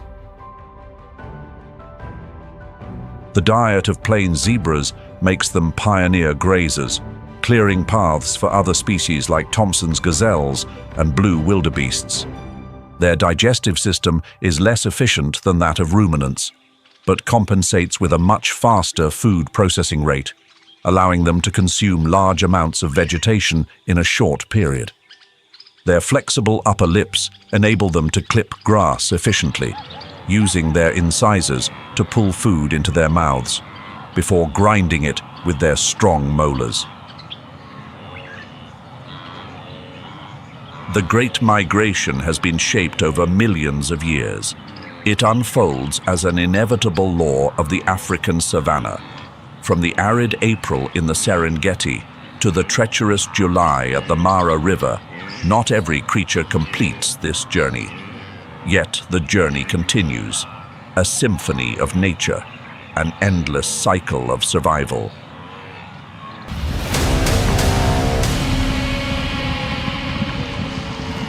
One of the greatest journeys of movement on Earth. The most intense test of survival on the planet. 10% of the animals are unable to make it all the way to the destination. But nothing can hold them back.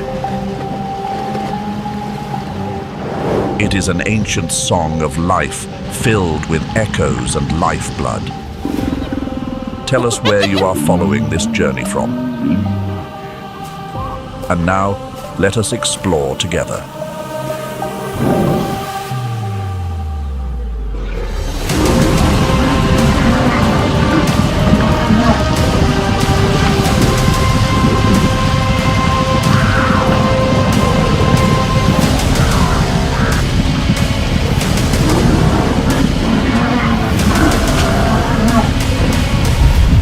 Great Migration, the Savanna's fiercest battle for survival. December in Serengeti, Tanzania. A flat land stretching across more than 14,750 square kilometers. The starting point of the great journey that began millions of years ago. The Great Migration.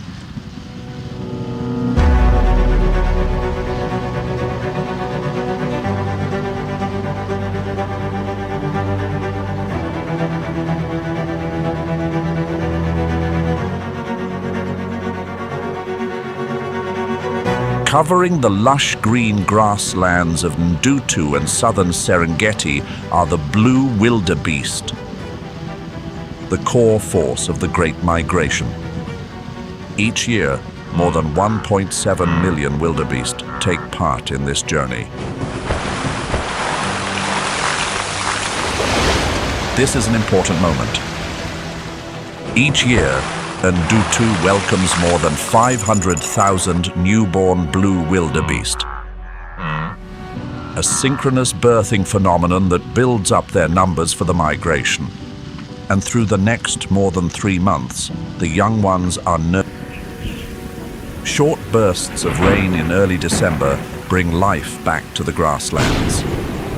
Data from the Tanzania Wildlife Research Institute shows that the average rainfall for the month ranges from 80 to 100 millimeters. It is just enough for grasses such as Themeda triandra and Pennisetum mesianum to grow to a balanced height, not rising so tall that they block the view. Thanks to that, mother and calf wildebeest can peacefully enjoy the abundant food supply. Synchronous birthing is a powerful survival strategy bestowed by nature. Predator swamping. The sudden presence of hundreds of thousands of newborns arriving within a short period gently overwhelms hunters such as lions, hyenas, and cheetahs. There is simply no way for them to take in such an abundant, overflowing source of living prey all at once. Across the vast expanse of Ndutu, sheer numbers become a source of strength. A continuous flow of life keeps moving forward, feeding into the Great Migration. Every step marks an everlasting cycle of the African savanna.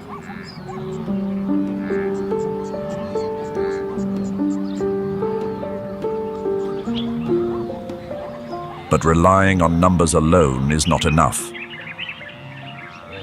The young wildebeest must grow quickly, only 3 months. That is the time they have to learn to walk and run, preparing to join a journey stretching nearly 2,000 kilometers. The heavy rains in early March do not allow them to be slow. Just a few minutes after birth, a young wildebeest must immediately stand up. Its 4 slender legs have to quickly learn how to support a body weighing more than 18 kilograms. It wobbles forward, taking the very first steps of a challenging path of survival. But only a few hours later, it begins to run, blending into the herd to stay away from the eager gazes of the hunters quietly watching from afar. Young wildebeest grow at an astonishing pace thanks to the richly nourishing milk from their mothers. After a few weeks, they are already keeping up with the steps of the adults. Their strides become steady, reaching speeds of 40 to 48 kilometers per hour. A perfect step of preparation. The wildebeest herd will need to move 5 to 10 kilometers each day to graze. And more importantly, speed will help them slip away from the hunters.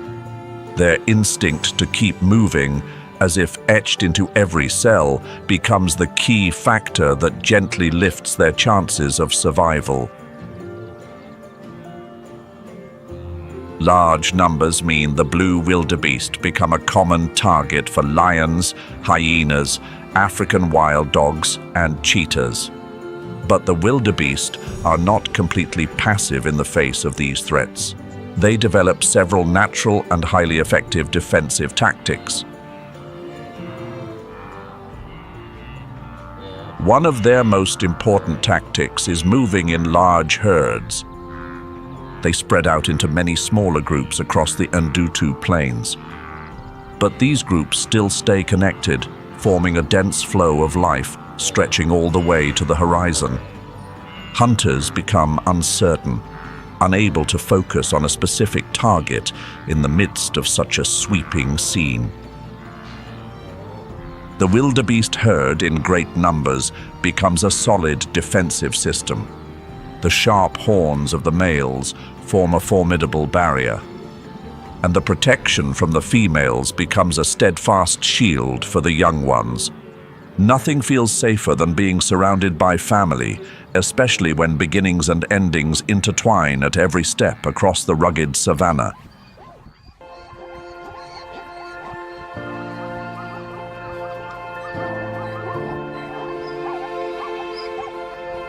Although the wildebeest are the main force of the Great Migration, they are not the ones who lead the way. That role belongs to the zebra. As hindgut fermenters, they act like natural machines that clear away the older, tougher grasses. The softer layer of grass is then ready for those who follow behind. Unlike the wildebeest, the zebra do not have a synchronous birthing season. The females give birth throughout the year, but gathering during the rainy season offers them many advantages. Adult zebra weigh from 350 to 450 kilograms and stand about 1.2 meters tall, moving together in dense formations. Every step on the grasslands is a quiet effort for survival. The zebra, with their flexible birthing strategy, know how to make the most of every moment nature offers. Adaptability. The dry savanna cannot hold back the existence of the zebra. They have adapted beautifully to the semi-arid environment of Ndutu. Competition from many other grazing species makes food and water supplies increasingly scarce. But the zebra are astonishingly enduring. They can travel dozens of kilometers to find water, even when the grass turns dry under the intense sunlight. A diet made mostly of tough, fiber-rich grasses allows them to stay well through the dry season. This becomes a survival advantage during the Great Migration, when vegetation can shift quickly from one season to the next.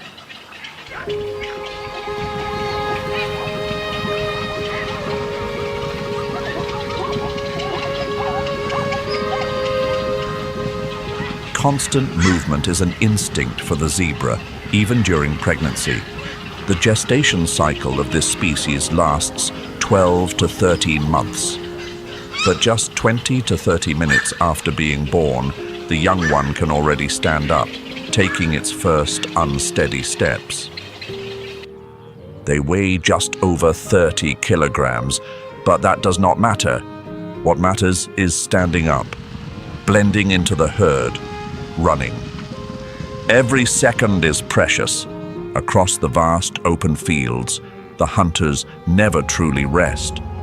They watch, they wait for moments of vulnerability, for the young ones who fall behind. But the young zebra guided by a remarkable instinct for survival, quickly blend into the herd. Like the wildebeest, they are no longer easy targets once they move as part of the group. A thoughtful strategy for staying safe. Each individual becomes part of a united whole, and every stride is a note in the symphony of survival. Sense of community.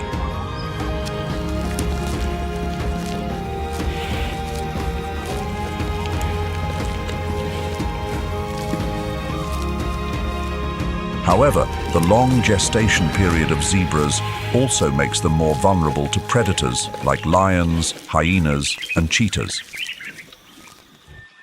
When zebras are drinking water or resting after a long journey, they can easily fall within a predator's sight.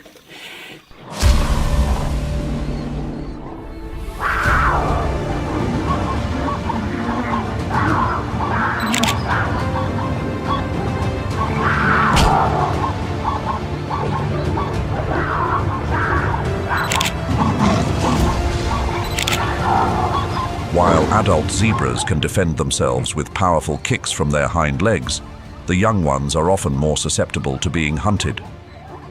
That said, zebras don't fight alone. Their greatest weapon is the unity of the herd. Zebras live in large groups, with each herd led and protected by a stallion, an adult male, who oversees the females and young. This tightly knit social system helps them maintain cohesion.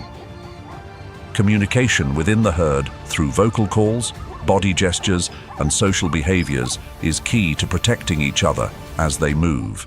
Their migration, which covers over 1,200 miles, zebras are not alone. They often travel alongside wildebeest and gazelles. These three species form a living shield, reducing the risk of predation. Predators find it difficult to single out an individual when large herds move together, creating the perfect dispersal effect. As a result, the survival rate of young zebras increases significantly due to their ability to move swiftly and the protection provided by the herd.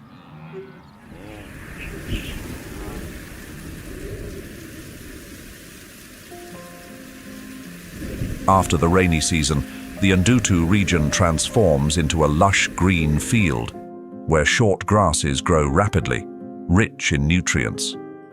This creates an ideal environment for Thompson's gazelle, a species that primarily feeds on young grass. Though they enter the breeding season alongside wildebeest and zebras, the Thompson's gazelle has distinct reproductive behaviors and patterns. Their gestation period is shorter, lasting only 5 to 6 months. Each time, a Thompson's gazelle gives birth to a single calf, weighing around 10 pounds. Quick and small, their survival depends on every step from the very first days of life. Thompson's gazelle is one of the smallest but most agile antelope species in the African savanna, standing only 24 to 28 inches tall and weighing between 44 and 77 pounds. This species is named after the Scottish explorer Joseph Thompson. Their light brown coat, combined with a white belly and a distinct black stripe running from their hind legs to their shoulders, creates a signature look that makes Thompson's gazelle easily recognizable in the vast Serengeti grasslands. Due to their small size, Thompson's gazelles are often pursued by predators like cheetahs and, at times, African wild dogs. Newborn gazelles weigh only about 10 pounds at birth and do not immediately follow the herd. Instead, their survival strategy relies on their ability to blend in. In their early days, gazelle calves lie motionless in the tall grasses where their light brown coats blend seamlessly with the natural surroundings. This camouflage is key to helping them get through their most vulnerable stage.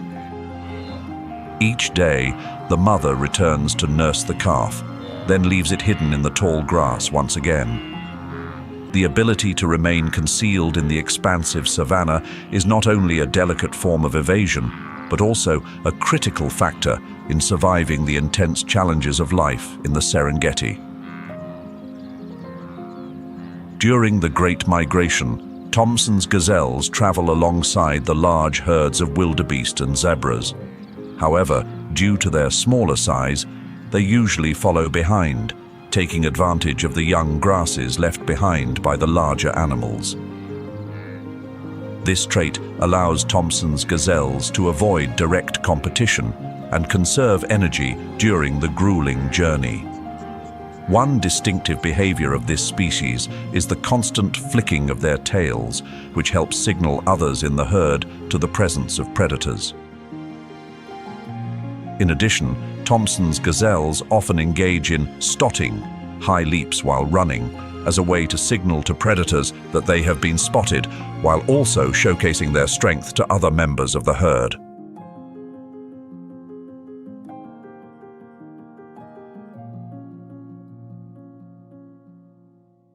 After the birthing season in early months, from April to May, the southern Serengeti grasslands begin to dry out.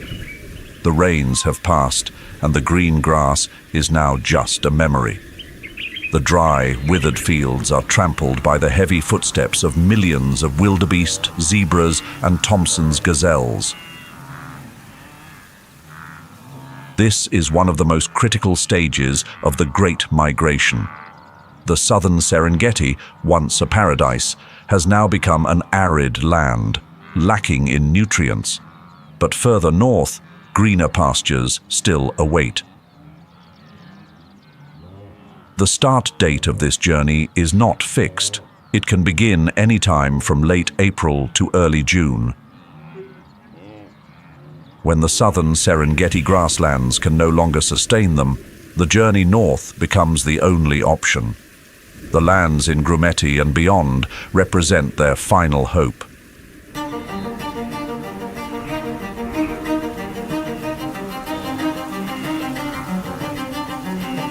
This is the moment when the herds must move. More than 500 miles to the north, new grasslands await. A massive migration begins. 1.5 million wildebeest, 300,000 gazelles, and 200,000 zebras.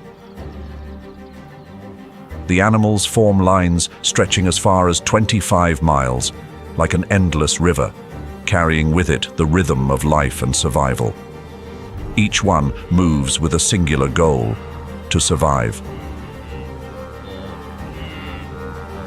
Wildebeest, with their enormous need for food, consume tons of grass each day. They have no choice but to move quickly northward, where enough grass and water remain to sustain life.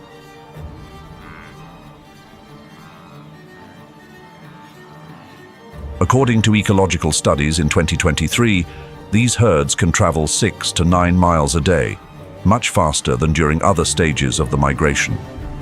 This speed is a deeply ingrained survival instinct passed down through generations. As the southern and central grasslands are consumed, they must find new land before the dry season fully sets in. If delayed, the risk of malnutrition and exhaustion looms large. At this time, decreasing rainfall also alters the path of the migrating herds. They travel along the western corridor, crossing small rivers and wetlands that remain from the rainy season. The urgent footsteps of wildebeest and zebras echo across the dry earth. The savanna becomes a race course for survival, where agility and the ability to navigate the drying landscape determine their fate. These enormous migrating herds are not just groups of animals searching for food, but living shields that protect one another. They use a unique survival strategy, moving in large herds. The sheer number of animals makes it harder for predators to single out targets, reducing the chances of a successful hunt. However, as they move further north, the large herds begin to disperse into smaller groups. This strategy helps relieve pressure on vegetation and increases access to food for each individual. Each small herd becomes a fortress of survival on the 1,200-mile journey, where every step is a battle for life.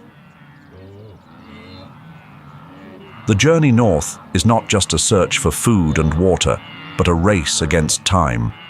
As the herds approach the Grumeti River, the migration becomes even more intense. Predators from the cat family increase their activity, turning this area into a hotbed for hunting. According to the Tanzania Wildlife Research Institute in 2023, this stage sees a higher success rate for predators compared to other times of the year. Exhausted wildebeest, after a long journey and depleted energy from lack of food, become easy to spot in the open fields. Lions and cheetahs, two of the Serengeti's most renowned predators, seize every opportunity to strike as the migrating herds pass through exposed areas. The presence of predators at every turn forces the migrating herds to remain on high alert, where each step could mean the difference between survival and danger on the dry savanna.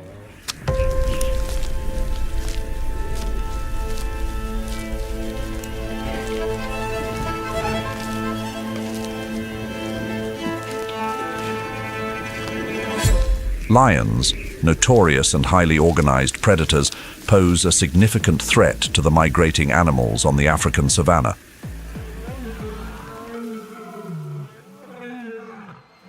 They don't hunt randomly, but rather with strategic planning, choosing ambush points along the wildebeest and zebra migration paths.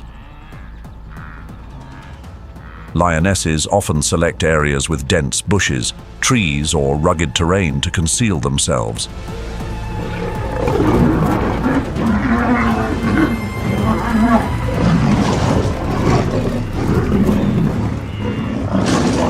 In response to this threat, herbivores have developed their own defensive strategies.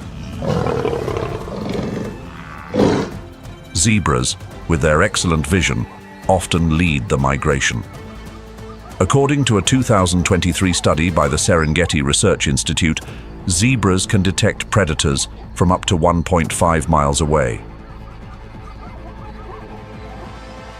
When they spot lions, they immediately issue loud warning calls, helping the herd reorganize, heighten their vigilance, and prepare for sudden changes in direction.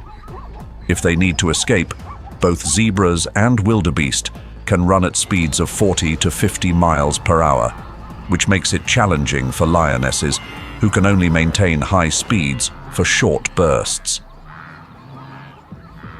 If escape isn't possible, wildebeest and zebras have their own defensive skills to confront lionesses, the top predators of the savanna.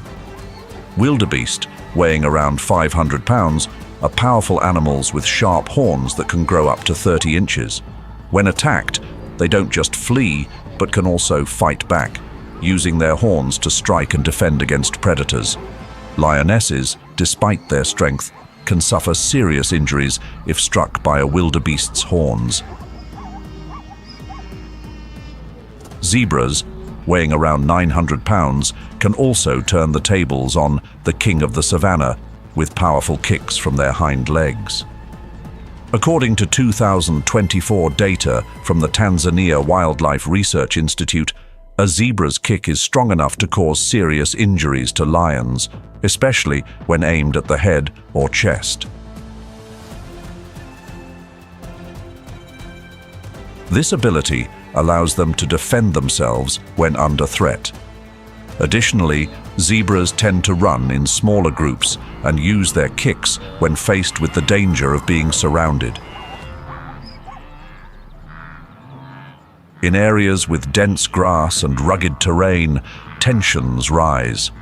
On one side are the patient, hidden lions, and on the other, the cautious, alert herds, moving carefully with each step. The struggle for survival between predator and prey plays out daily, where life and danger are always just a heartbeat apart on the vast savanna grasslands.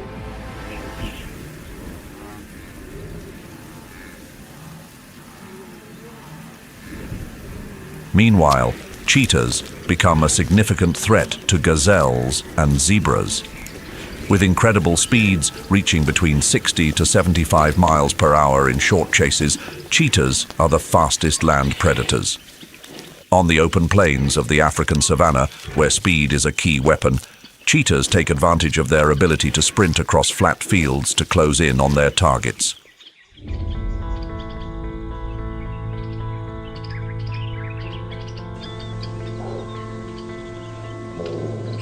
However, migrating animals have their own defense strategies. When a chase begins, gazelles don't scatter aimlessly in fear. Instead, they employ smart tactics.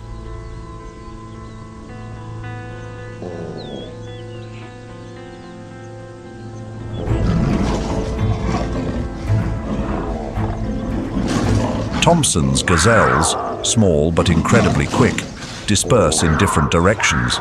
This creates visual confusion, making it harder for cheetahs to focus on a single target.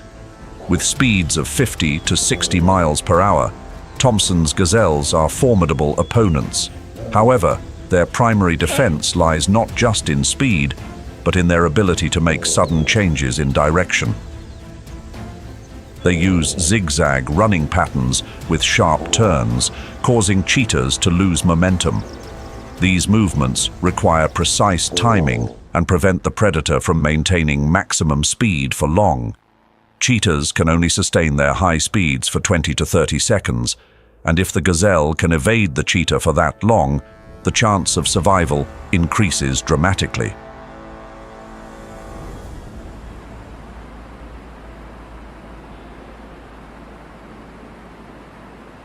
Around May to June, the wildebeest, zebras and gazelles head towards the western Serengeti, where the Grumeti River crosses their path. The migration now faces a significant challenge, crossing the treacherous waters. Predators lurk beneath the surface or ambush from the riverbanks, waiting for the inevitable moment when the animals must cross. The lush green pastures to the north are just beyond the river, but it represents a boundary between survival and danger.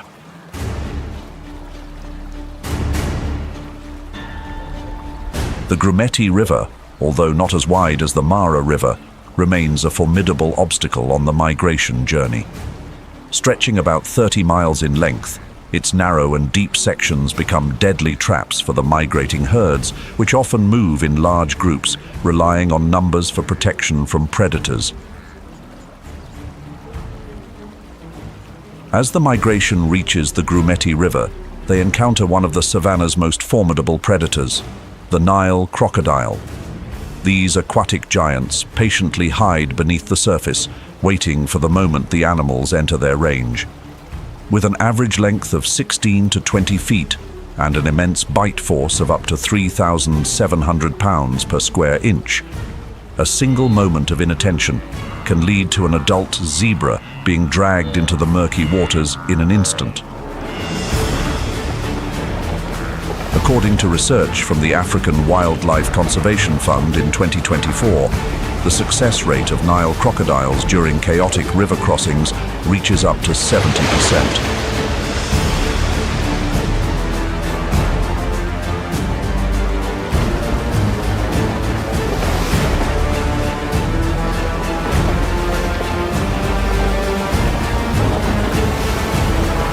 For the weaker, younger, or more fatigued members of the herd, the river becomes a deadly trap.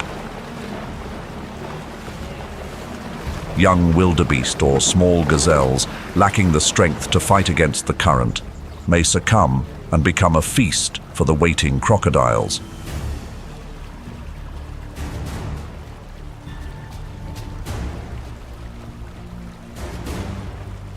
The Grumeti River becomes a perilous barrier in the migration, where life and danger are decided in mere seconds amidst the swirling waters.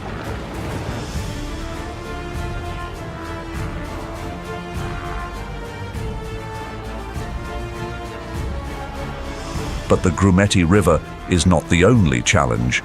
On either side of the river, large cats like lions, hyenas, and leopards lie in wait, ready to take advantage of any moment of distraction. Among them, leopards are particularly notorious for their climbing abilities and their skill in ambushing from above, making them especially dangerous in areas with dense vegetation. Leopards patiently wait for prey from high branches, targeting weakened or young animals that stray from the herd. According to research from the Serengeti Research Institute in 2024, leopards have a 50 to 60% success rate in attacking vulnerable or young migrating animals. They capitalize on the panic following the river crossing, choosing individuals who are too exhausted to keep pace with the herd.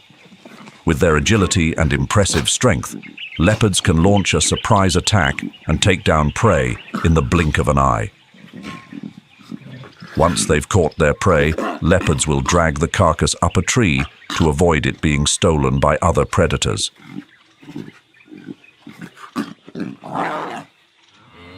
Despite the dangers and challenges, the migrating herds must press on to reach the lands of hope and life beyond the river. At this point, they demonstrate remarkable survival skills and strategies. As they approach the Grumeti River, the timing, location, and method of crossing become matters of life and death. A wrong choice can lead to disaster, with Nile crocodiles waiting in the water. In May and June, the Grumeti River is often filled with water due to earlier heavy rains. However, as the rains diminish, the river's water level becomes unpredictable, creating dangerous conditions for the animals crossing.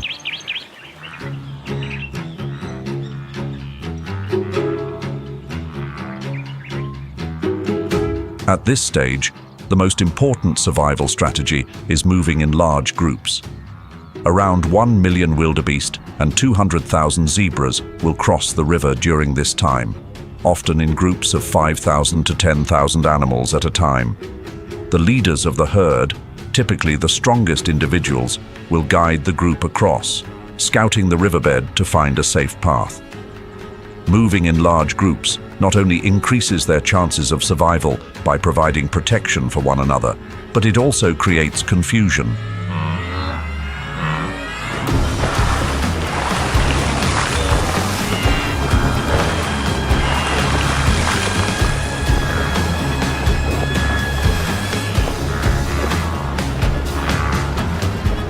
This makes it difficult for predators to select a specific target to attack. In the fast-flowing waters and dangerous hunts, the unity of the herd becomes their strongest weapon, turning this perilous journey into a strategic contest between survival and danger. One distinctive behavior scientists have observed in the migration is the hesitation of wildebeest before crossing the Grumeti River. This behavior can last from several hours to even days, as the herd gathers at the riverbank, examining the water and looking for signs of Nile crocodiles.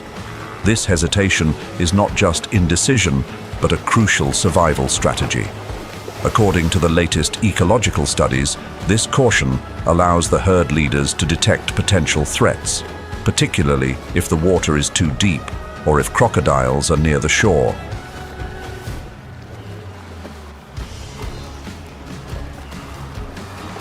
These tense moments of waiting create an atmosphere of suspense and danger, where the line between life and danger is razor thin. This behavior gives the wildebeest time to scout the area, minimize risk, and increase their chances of survival in the challenging river crossing. It's more than just a migration. It's a calculated battle with nature, where survival instincts have been honed over millions of years.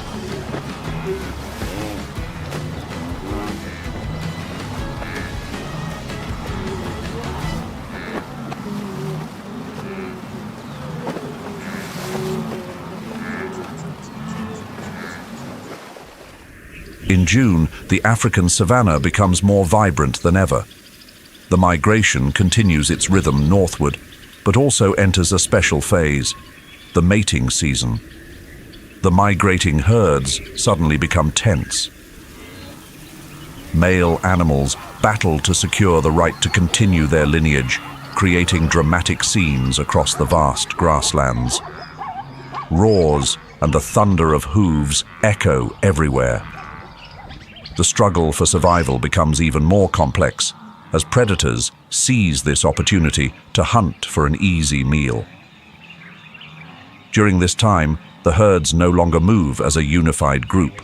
Smaller groups, known as splinter herds, scatter in different directions. They spread across the Serengeti, searching for the remaining fresh grass. Two main paths unfold. Some groups head west, crossing the Grumeti River and into the Grumeti Reserve. Others move straight north, passing through Seronera, reaching Lobo, and approaching the Loliondo border.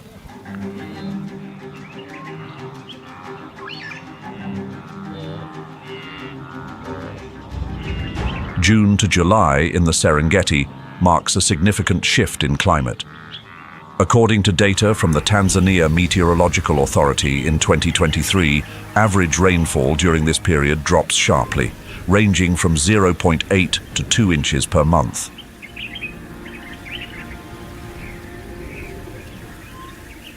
Short rains may still appear, but the gradual decrease in moisture signals the approaching dry season. Temperatures rise, grass begins to wither, and water sources become scarce, forcing the migrating animals to fight for survival.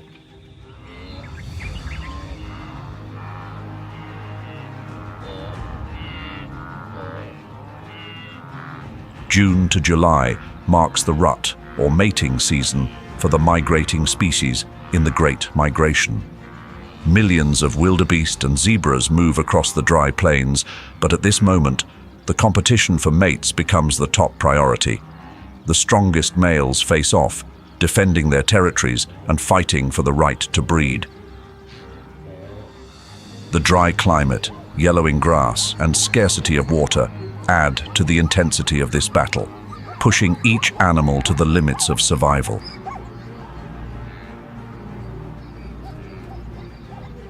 Blue wildebeest are the largest in number and considered a keystone species in the Great Migration. As June arrives, the northern Serengeti and western corridors are filled with the roars of males during the mating season. This is when they begin to establish territories and engage in intense competition to attract females. The strongest males select the most fertile grasslands as temporary territories.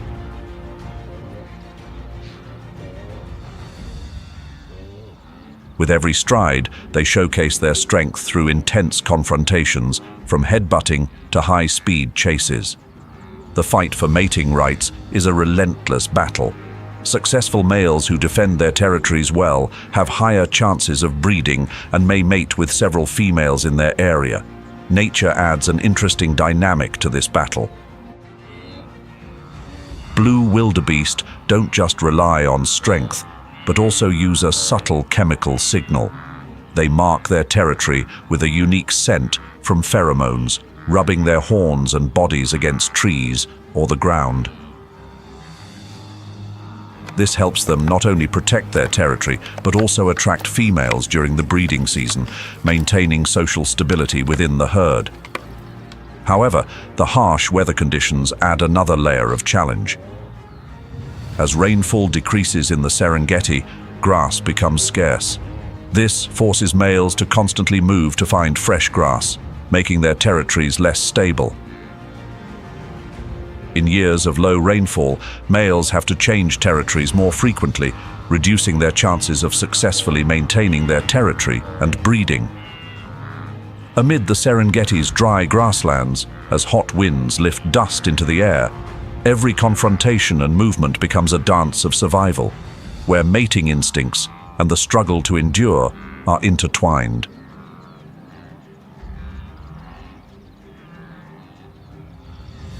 Unlike blue wildebeest, zebras have a more complex and stable social system known as a harem, led by a dominant male.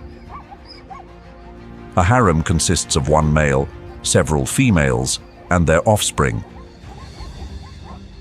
These members often stay together for months or even years. During the mating season from June to July, the harems gather into larger herds, sometimes reaching hundreds of individuals, migrating together toward the northern Serengeti and the western corridor. During this time, the males protect their harems fiercely, fending off intruders trying to approach the females. A male will signal a warning by rubbing his nose or shoulder against the rival. If there is no retreat, a fierce battle will ensue, sometimes lasting for hours as the two males wrestle, biting each other's necks, heads, or legs. The victorious male ensures the right to mate with all the females in his harem, maintaining stability and strong genetics for the next generation. Although they don't have a harem system, Thompson's gazelles are polygynous, with each dominant male mating with multiple females in his territory. Their breeding occurs regularly throughout the year, helping their population thrive. During the rut, males establish temporary territories, waiting for females to enter their area. Unlike the fierce battles seen in blue wildebeest and zebras, the gazelle males don't engage in intense fighting.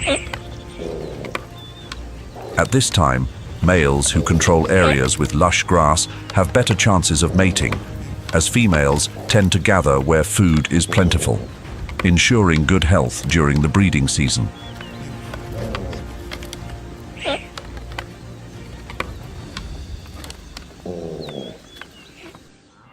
During the mating season, in addition to grazing and competing for mates, the migrating herds continue their journey.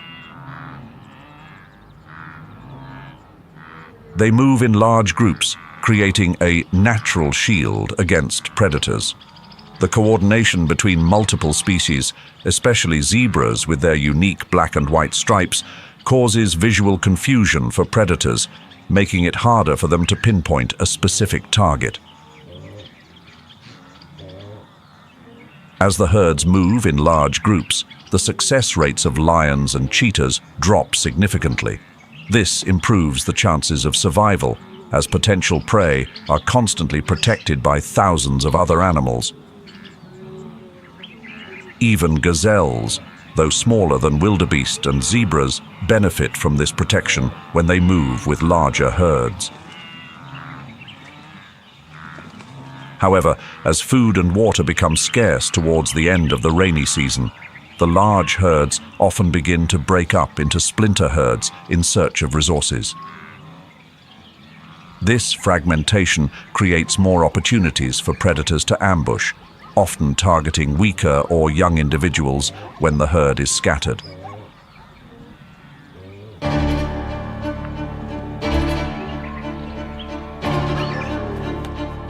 In the western corridor and Kogatende area, lions take advantage of the dispersal of migrating animals to ambush those that are weak or exhausted during the mating season. During this time, dominant males often become fatigued from defending their territories and mates, making them easy targets for surprise attacks. Lion pride along the Grumeti River and in the Singita area use the complex terrain to ambush smaller herds as they cross the river.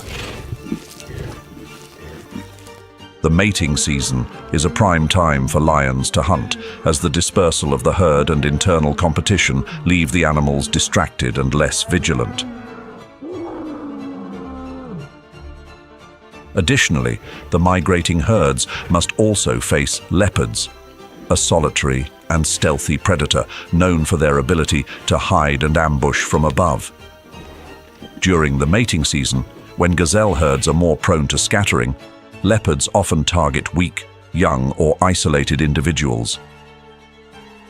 Particularly when the males are busy defending their territories and competing for mates, leopards exploit their distraction to launch ambushes. With their climbing skills and muscular strength, leopards easily navigate challenging terrain, creating a significant threat to the migrating animals during their journey. The dense vegetation in the Serengeti and the Western Corridor offers leopards excellent cover. Thanks to their surprise ambushes from trees or thick grass, leopards can take down their prey in mere seconds before the herd can organize a response. According to the latest data from 2024, the success rate of leopards can reach 50 to 60% during quick and sudden attacks. Adding to the challenges of the migration is the formidable presence of hyenas, known for their complex social structures and group hunting strategies. During the mating season, they become a significant threat, especially to young or weak individuals when the herds are scattered. Hyenas are not only skilled hunters, but also opportunistic scavengers, often stealing prey from other animals. Unlike large cats, who often hunt alone, hyenas use pack strategies, surrounding and wearing down their prey through long chases before making their move. They focus on areas where the herds gather for mating, targeting individuals that have strayed from the group or when males are preoccupied with defending territories.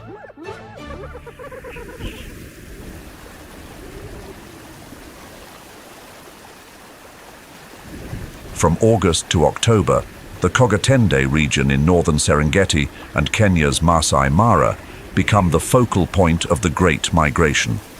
Millions of wildebeest, zebras and gazelles move north, having crossed the dry plains of the Serengeti, only to face the formidable Mara River.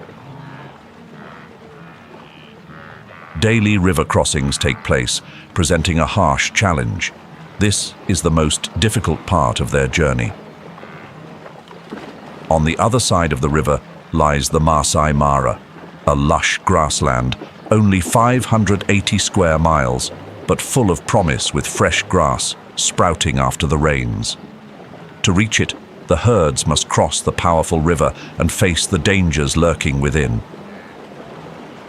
The fast-flowing river stretches for miles, and beneath its murky waters are massive Nile crocodiles, eagerly awaiting their annual feast.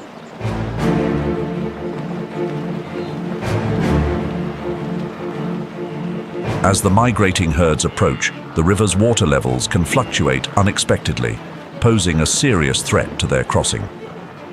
In 2024, the Tanzania Wildlife Research Institute reported that during years of unusual rainfall, the Mara River's water levels can change dramatically.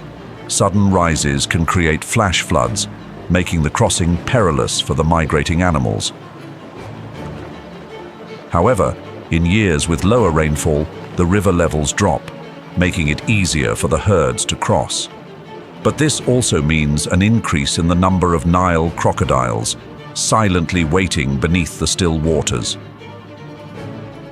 The risk of crocodile attacks rises as the herds cross, turning this journey into one of the most dangerous moments of the Great Migration. The fluctuating water levels of the Mara River play a crucial role in the migration behavior of the animals. At this point, choosing the right time to cross is a matter of survival, as each decision directly impacts the herd's safety. Research from the Serengeti Research Institute in 2024 shows that in years with heavy rainfall, the mortality rate during river crossings can increase by 10 to 20% due to strong currents and the risk of drowning. On the other hand, in drier years, this rate decreases, but the risk of crocodile attacks increases as the herds are forced to cross shallower sections of the river, making them more vulnerable. From July to October, the wildebeest and zebra herds continuously move through northern Serengeti and the Masai Mara in Kenya. The river crossings happen daily, with multiple crossing points along the Mara River. A common misconception is that the herds only move north in June and stay in Kenya until October, but the reality is much more complex. At crossing points, the herds may suddenly change direction, sometimes crossing the river only to turn back immediately. The decision to cross or not often happens abruptly and without a set pattern. If one individual decides to jump into the water, many others will follow. Sometimes it's just 10 animals, but other times it's 10,000, creating dramatic migration scenes. As the wildebeest and zebra herds approach the Mara River, one of their most notable behaviors is hesitation and exploration. The herds often gather at the riverbanks for several days, waiting for the lead individuals, especially zebras, who have excellent vision and can assess the danger of the river. This behavior reflects not only caution, but also a sophisticated survival strategy. As the wildebeest, zebras, and gazelles step into the Mara River, the tension rises with every footstep. Hundreds of hungry crocodiles await, anticipating a grand feast. On both riverbanks, lions and hyenas also take advantage of the moment when individuals are separated from the herd or exhausted after their long journey. In these decisive moments, the river is no longer just a crossing. It transforms into a harsh arena.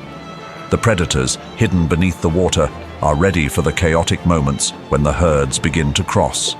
With their immense size and unmatched strength in the water, Nile crocodiles can easily pull down an adult wildebeest weighing 1,000 pounds.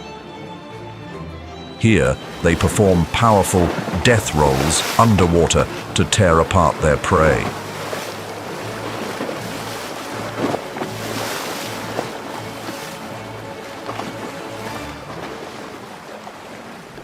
From July to October, the Great Migration brings millions of wildebeest, zebras, and gazelles from the Serengeti across the Mara River.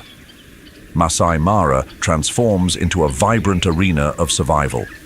Covering approximately 580 square miles, this region is a natural extension of the Serengeti to the south, with diverse landscapes ranging from vast grasslands to river valleys and low woodlands.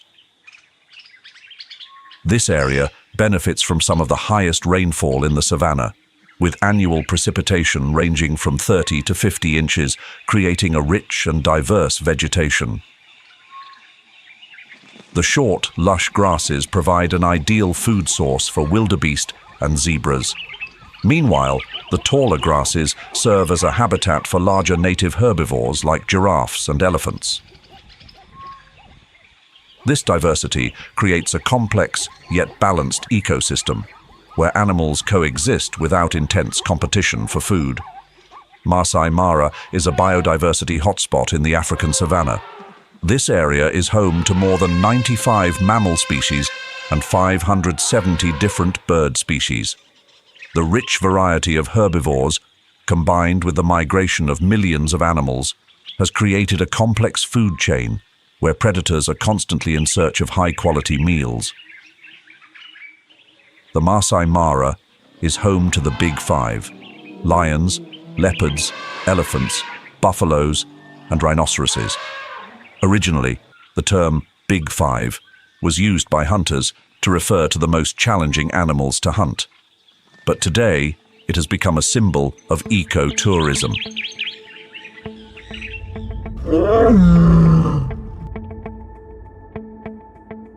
Lions, a key species in the Big Five, play a central role in the Masai Mara ecosystem in Kenya. As apex predators, they typically hunt in prides. Large prides, such as the marsh pride, take advantage of the wildebeest and zebra migration, making it easier to find food.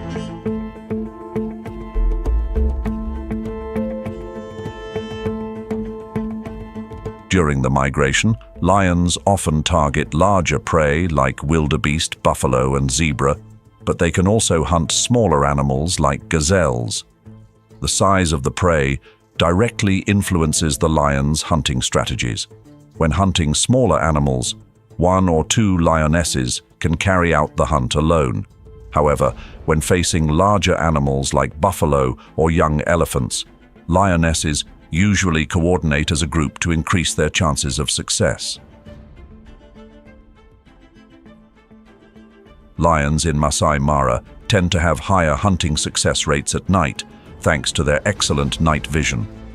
This becomes particularly important when wildebeest and zebras are fatigued after their long journey, making them easier targets. Beyond being hunters, lions play a vital role in controlling herbivore populations. As lion numbers increase, populations of wildebeest and buffalo decrease, which helps prevent overgrazing. This maintains ecological balance in Masai Mara, ensuring the grasslands are not overconsumed and keeping the entire ecosystem healthy. Leopards, one of the most successful predators in the region, hide in the shadows of the African savanna. In Masai Mara, they are typically nocturnal and live solitary lives in dense vegetation near rivers. Although their numbers are not large, the diverse vegetation provides enough space for leopards to hunt and survive in this competitive ecosystem. Leopards are versatile hunters, preying on a wide range of animals, from small species like rabbits and birds to medium-sized prey such as gazelles and impalas.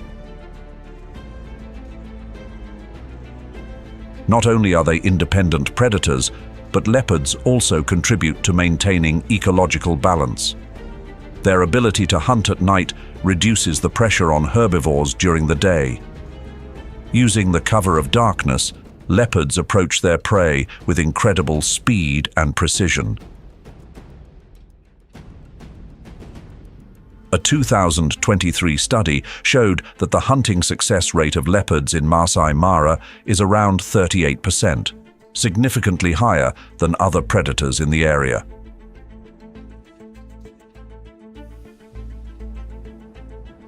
In the Masai Mara, the African bush elephant is the largest land animal and an important member of the Big Five. Adult males can weigh up to 13,000 pounds and stand between 10 to 13 feet tall at the shoulder, while females are lighter, weighing between 6,000 and 8,800 pounds.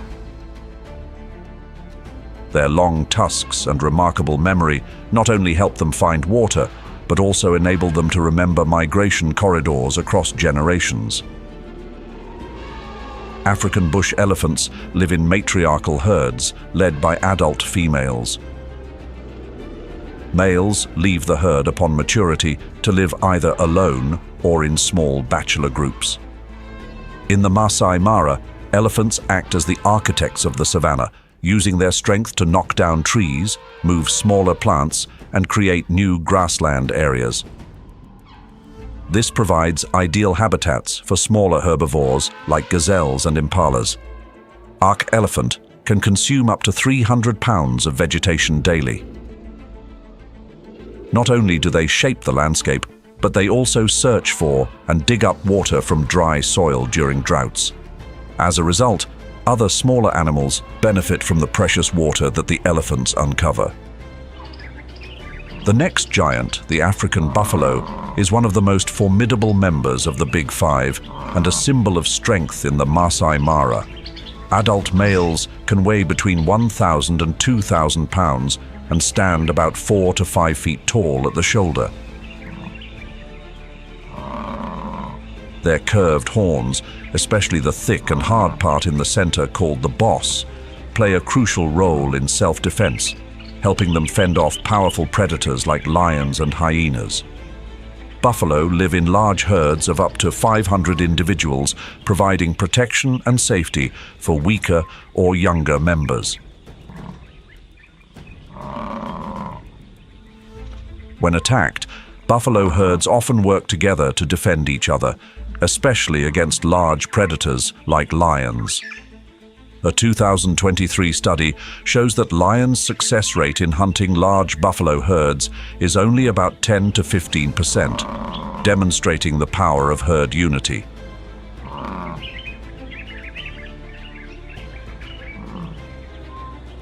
Among the Big Five, the rhinoceros is one of the rarest and most vulnerable species. Masai Mara is home to both the black rhino, Diceros bicornis, and the white rhino, Ceratotherium cymum, with the black rhino being more common, although their population remains critically endangered. The black rhino is smaller than the white rhino, weighing between 1,750 and 3,000 pounds, and is known for its solitary and aggressive nature. In contrast, the white rhino, weighing up to 5,000 pounds, typically resides in southern African grasslands.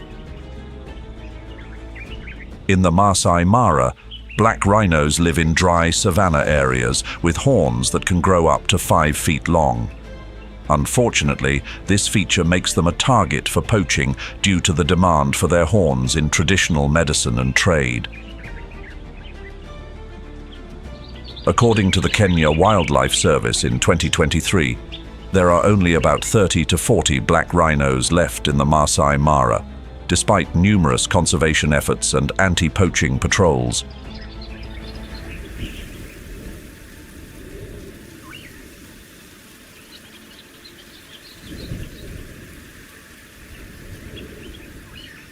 From July to October each year, the Great Migration brings millions of wildebeest, zebras and gazelles across the Mara River, creating a breathtaking natural spectacle in the Masai Mara. The ecosystem undergoes significant changes as the vast grasslands become the gathering place for these massive herds. During the migration, these herbivores not only search for fresh grass, but also play a crucial role in the Masai Mara's food chain. According to a 2023 report from the Serengeti Mara Ecosystem Trust, the mass grazing stimulates the growth of fresh grasses. Additionally, the movement of the herds helps disperse seeds, increasing soil fertility. However, the large amount of dung produced during the migration also affects the growth and distribution of vegetation, creating favorable conditions for other species in the area.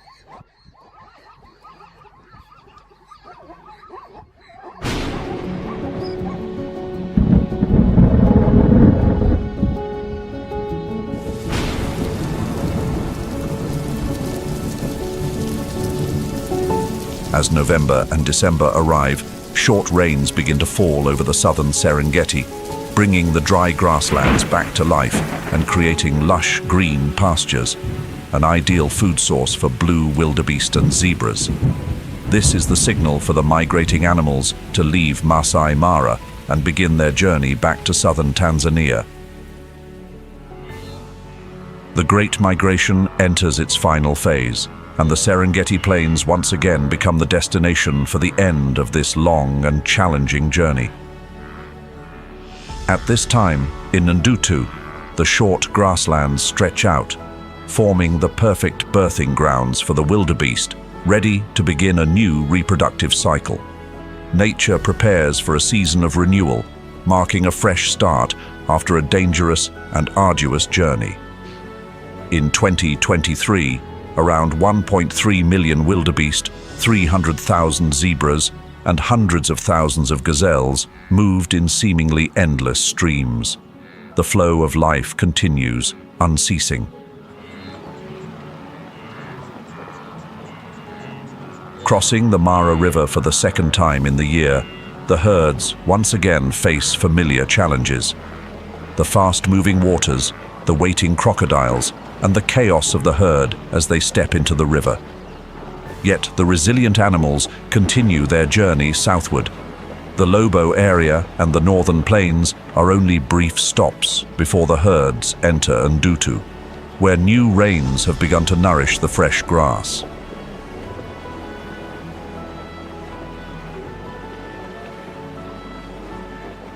Migrating animals like blue wildebeest and zebras follow a very distinct movement pattern in response to rainfall. This journey is not only a search for fresh grass, but also a survival mechanism driven by the natural cycle.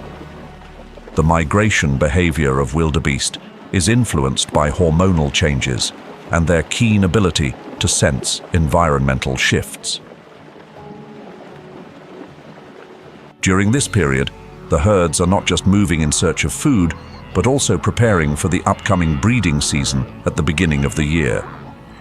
The Ndutu area, in particular, becomes an ideal destination due to its lush green grass and abundant water from the short rains.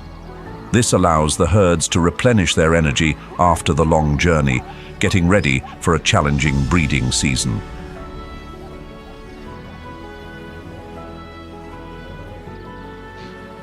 As the migrating animals return in November and December, this marks a harsh and challenging phase of their journey. Predators like lions, hyenas, cheetahs, leopards, and occasionally African wild dogs patiently wait in the grasslands and near water sources where the herds typically stop. As the animals come back to the Serengeti to enjoy the rains and fresh grass, their exhaustion after the long journey makes them easier targets. Lions and hyenas fully take advantage of the herd's dispersal.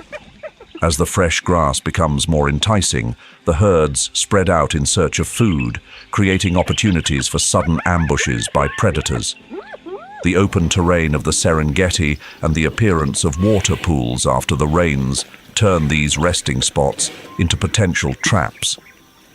Hyenas use their strategy of chasing and isolating weaker individuals, often targeting females or young ones, while lions usually focus on older, weaker or solitary animals. Though they are fewer in number and face competition from lions and hyenas, African wild dogs remain highly efficient predators, particularly of Thompson's gazelle. Their success rate can reach up to 80% due to their skill and coordinated group hunting, focusing on medium-sized prey like Thompson's gazelle, Impala, and lesser kudu. To cope with predators constantly lurking, wildebeest and zebras employ defensive strategies. The herds gather in large groups, with the young and weak surrounded by older, stronger individuals, creating a living barrier of protection. Their unity forms a moving wall, making it harder for predators to isolate and attack their targets. Whenever lions attempt to single out a young or sick animal, the herd tightens its formation, making the hunt more difficult. In the final months of the year, though the return to the Serengeti signals a hopeful rainy season, it is also one of the most dangerous times. The struggle for survival among the migrating animals never truly ends. But through unity, alertness, and sophisticated defense strategies, they manage to Masai overcome Mara the is more constant than just a beautiful that landscape. await in the harsh It is the domain Savanna. of the Big Five: lion, African elephant, black rhino, leopard, and Cape buffalo, showcasing their majestic power. These giants, once the prize of great hunts, now draw millions of admiring eyes from visitors worldwide. Going beyond the Big Five, the Big Nine include the cheetah, giraffe, hippo, and zebra, further enriching Masai Mara's biodiversity. Under the sky, the Mara River winds its way through the Masai Mara Savanna like a green ribbon stretching 245 miles. Originating from the majestic Mau Escarpment, it meanders through arid lands before flowing into Lake Victoria, carrying its endless current. The Mara River, the lifeblood of this wild terrain. The alluvial soils and rich geological makeup of the Mara have given rise to a lush riverside ecosystem. This fertile soil nourishes towering Acacia xanthophylla and Ficus sycamorus trees, which stand like guardians, stabilizing the land and preventing erosion along the riverbanks. The Mara is not just a river. It is the lifeline, the soul of the Masai Mara.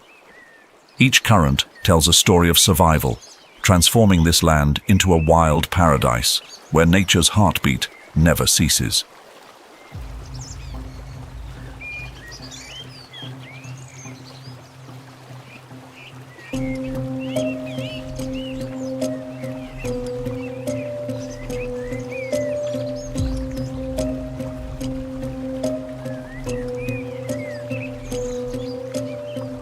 In this narrative, the Nile crocodile emerges as the central character, ruling the Mara River's depths.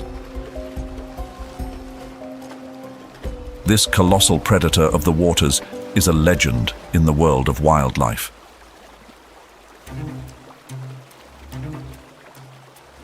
Reaching lengths of up to 23 feet and weighing over 2,200 pounds, these creatures are formidable warriors in their aquatic domain. The Nile crocodile's anatomy is perfected for delivering precise and powerful strikes, maintaining its status as the most feared hunter in these waters. According to the IUCN's 2024 report, the largest Nile crocodiles can grow up to 7 meters, about 23 feet, making them the second largest reptile species in the world, only surpassed by the saltwater crocodile. Each hunt by the Nile crocodile is a battle of patience and unmatched strength. Under the blazing sun of the Masai Mara, the Nile crocodile is often seen lying still along the riverbanks, jaws agape like a silent machine. From 9 a.m. to 4 p.m., they bask, absorbing every ray of sunlight to regulate their body temperature.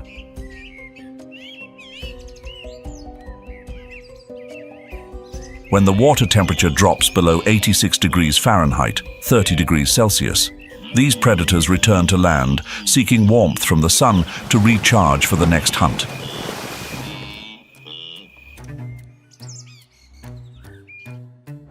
At night, as darkness envelops the Mara River, the Nile crocodile awakens, every muscle wound tight like a coiled spring. Their four-chambered heart, much like that of birds, ensures efficient blood oxygenation even during intense movement. Silently, they slip into the water, ready to strike with swift precision.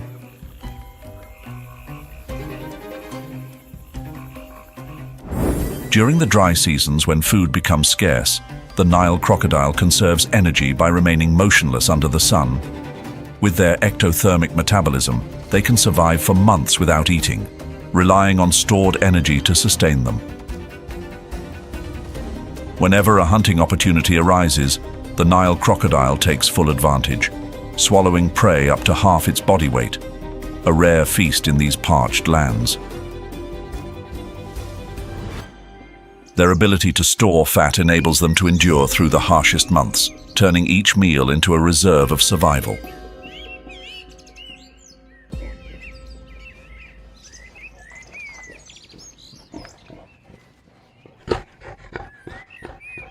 The warthog, wandering across the Masai Mara plains like steadfast warriors of this dry land. When they approach the Mara River for a drink, they lower their heads cautiously, eyes never leaving the water's surface. This moment is fraught with danger, a prime opportunity for the Nile crocodile to strike.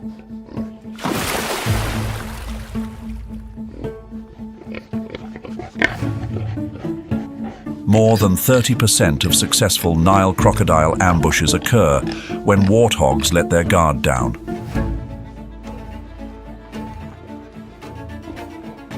To minimize the risk of a crocodile attack, the warthog remains vigilant and cautious when approaching the Mara River's edge.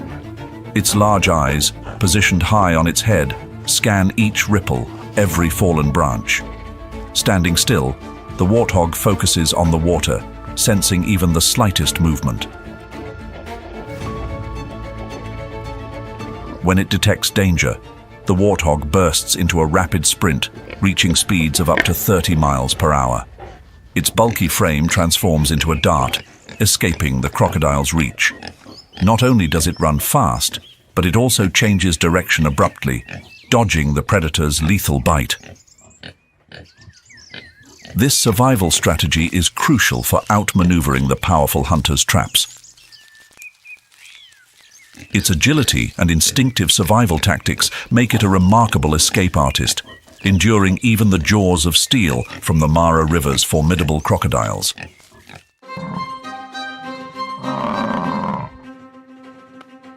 The Nile crocodile is renowned as the apex predator of its habitat, dominating its territory with few rivals. But can it truly challenge a Cape buffalo that weighs nearly 2,000 pounds?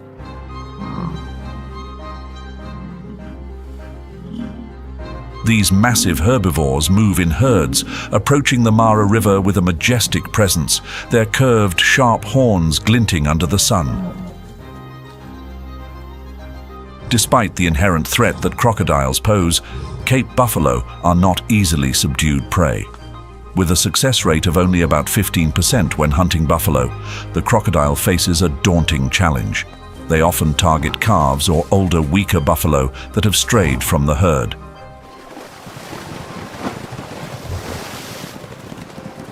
However, Cape buffalo are formidable warriors, not easily overcome. When ambushed by a crocodile, a Cape buffalo won't just attempt to flee. It will turn around and confront its attacker.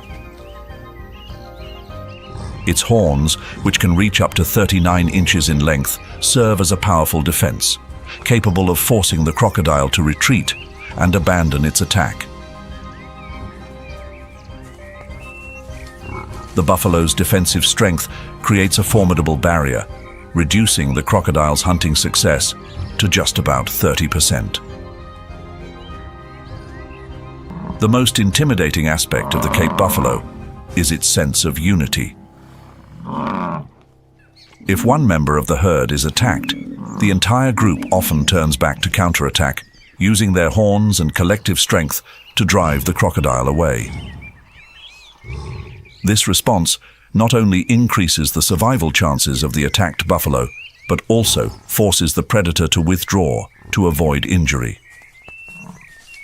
This collective power turns the buffalo herd into an impenetrable fortress that no enemy can easily breach.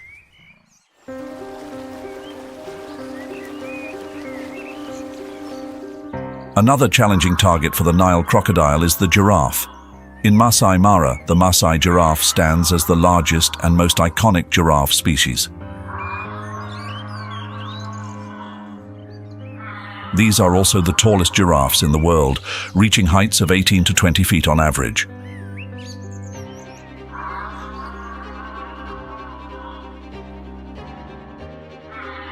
Whenever a Masai giraffe lowers its head to the Mara River to drink, it must splay its front legs wide, bringing its head close to the ground, a vulnerable position against a sudden crocodile strike.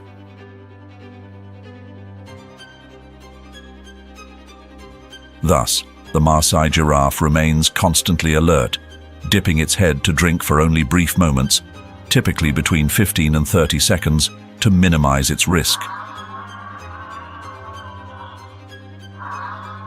Even when in this precarious position, the Masai giraffe is not an easy target. Its powerful front legs can deliver formidable kicks. Each kick generates a force of approximately 4,400 pounds force, enough to break bones or cause severe injury to any predator that dares to get too close.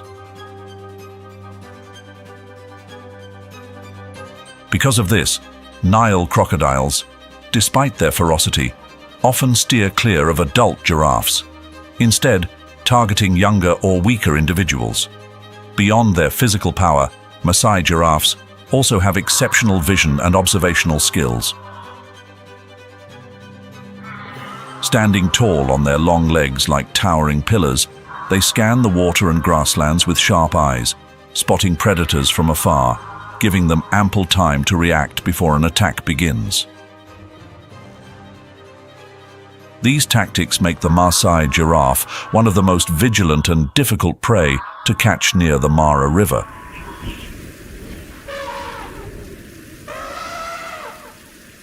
A member of the Big Five and the largest land animal, the African bush elephant, is the true giant of the Masai Mara. These elephants stand up to 13 feet tall and can weigh as much as 15,000 pounds, with their iconic large ears and long tusks.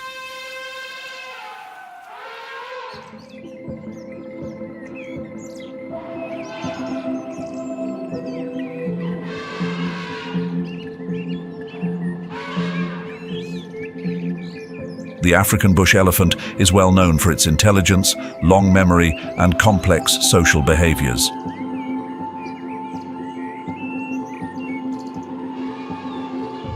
According to a study published in the Wildlife Ecology journal in 2023, these elephants can learn and remember migration routes and recognize individual members of their herd.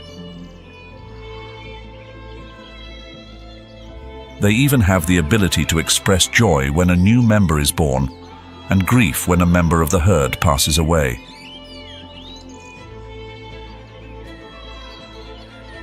As the herd of African bush elephants approaches the banks of the Mara River, each step they take resounds with a sense of dominance. These giants claim the shallow waters, where Nile crocodiles, having waited in hunger for months, lie silently in ambush.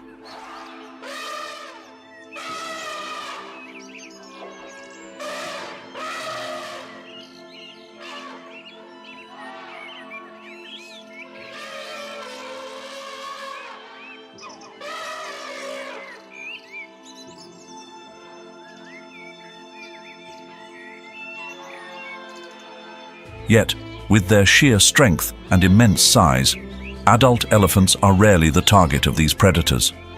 Sometimes, however, desperation may drive a crocodile to act against all odds.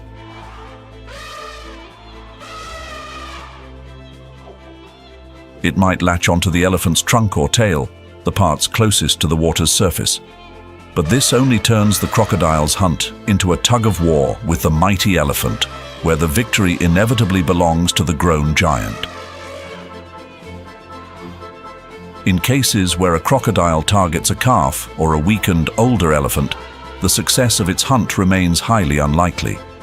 That's when the protective circle formed by the adult elephants becomes a solid barrier. The female elephants and larger individuals create a sturdy shield, ensuring that the young remain safe in the dangerous waters. Sensing any threat, they stomp their massive feet and wield their trunks like formidable weapons, producing thunderous calls that echo far and wide, intimidating and driving the predator away. Thanks to the herd's tight-knit organization and strong protective instincts, the success rate of crocodile attacks on young elephants at the Mara River is less than 10%. This powerful force compels the crocodiles to retreat, ensuring that the Masai Mara remains a safe haven for future generations.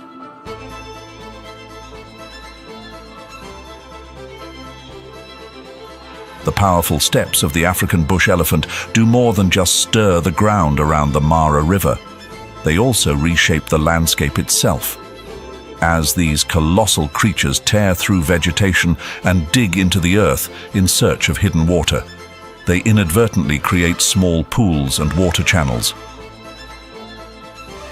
These actions act like nature's brushstrokes, enhancing biodiversity by creating new habitats for fish and other aquatic life.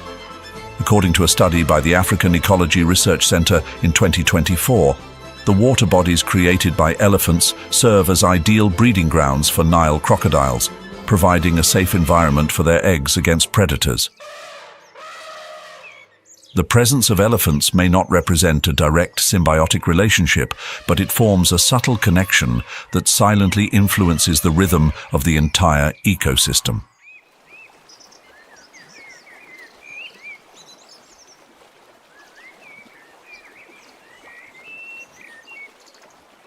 While the Nile crocodile is a top predator, it is not the sole ruler of the Mara River. Here, it shares its habitat with the hippopotamus, the third largest land animal after the elephant and rhinoceros. Hippos can weigh up to 7,700 pounds and grow nearly 13 feet long. Although they coexist in the same space, the relationship between these two species is complex and often changes depending on the situation.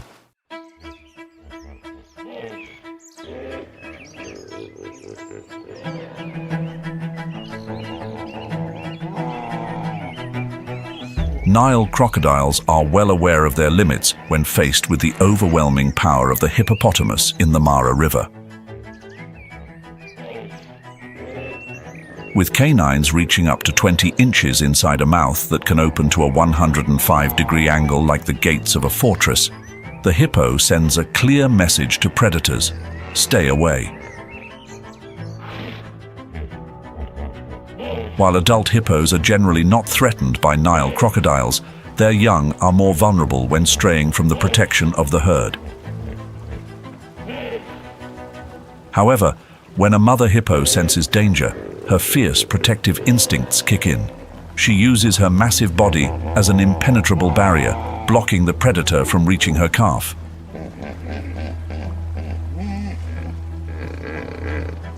Hippo groups can number up to 30 individuals, with a dominant male always present to fiercely defend the territory.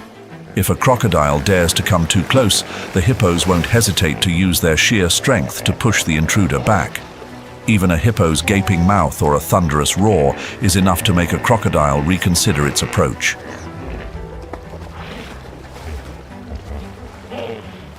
Crocodiles usually exhibit patience and maintain a safe distance when hippos are nearby, fully aware of the risks of injury or worse. However, when a hippo carcass begins to decompose, Nile crocodiles often gather like underwater vultures, feeding on the remains in a rare instance of shared opportunity.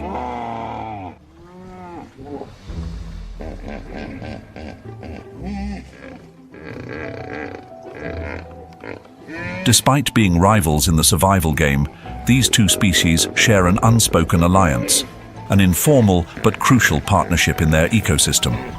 Hippos, being semi-aquatic by nature, spend most of their day submerged in water to keep cool under the blazing African sun.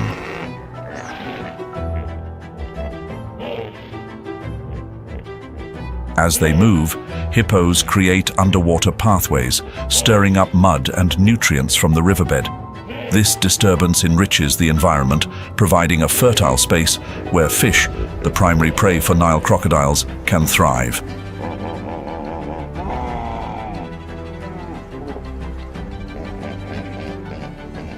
According to the African Ecology Research Center in 2023, hippos also help maintain clean water flow, preventing excessive growth of aquatic vegetation, which in turn allows Nile crocodiles to hunt more efficiently. This relationship is not a friendship, but a practical cooperation. It represents a delicate balance between a ruler and a companion. With each beyond ungulates, the Nile crocodile also preys on primates like the olive baboon, also known as the Anubis baboon. These baboons live in complex groups called harems, which can number over 150 individuals, each acting like a small society with a tightly knit structure.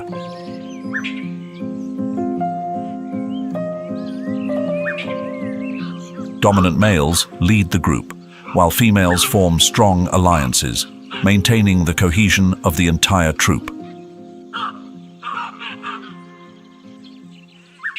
The Mara River is a vital source of life, but also a dangerous battleground. As the baboon troop approaches the water's edge, they must remain highly alert. Sharp eyes scan every ripple, ears tuned to any unusual sounds. The males stand guard like sentinels, ready to sound the alarm at the first sign of trouble. When threatened, the olive baboon lets out a loud call, like a booming alarm echoing across the riverbanks. The dominant males respond immediately, creating even louder noises, and sometimes they charge toward nearby areas to distract the predator, clearing a path for the troop to retreat. These tactics showcase not only their unity, but also their intelligent defensive strategies.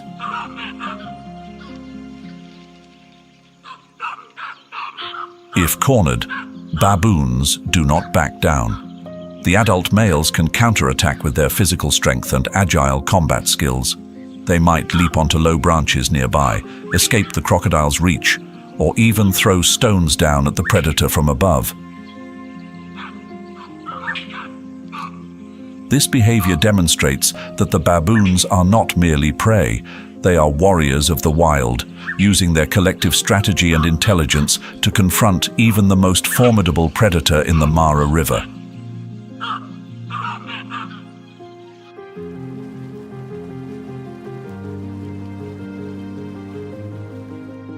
Birds living near the Mara River are also not exempt from the Nile crocodile's menu. Among them, the Egyptian goose is one of the most frequent targets.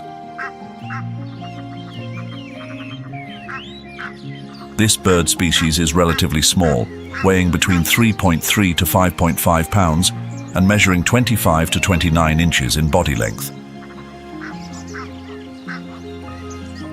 Whenever the Egyptian goose steps toward the Mara River, the Nile crocodiles, camouflaged and still beneath the water's surface, can strike suddenly.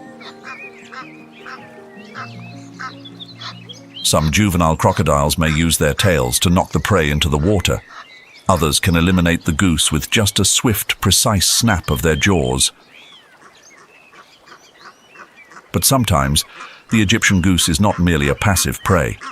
As it approaches the water, it performs vigilant routines, raising its head after each sip, eyes keenly observing every movement around. When one detects danger, it immediately lets out a loud alarm call, signaling the entire flock. The powerful flapping of their wings creates a resonant sound, and the whole flock takes to the air together, a perfect escape from the predator's deadly strike.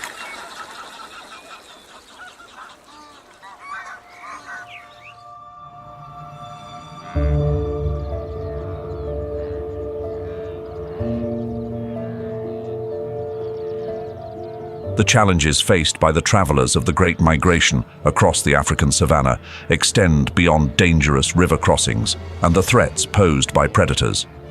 There is also the rising pressure from environmental stress. Climate change is becoming one of the biggest challenges the Great Migration must face.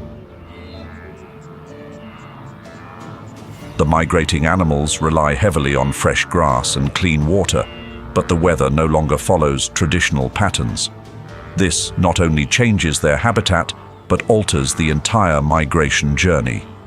These challenges push the herds into a more intense struggle for survival, where both nature and predators become significant threats. The rainy season in the Serengeti usually lasts from November to December, with a longer rainy season from March to May.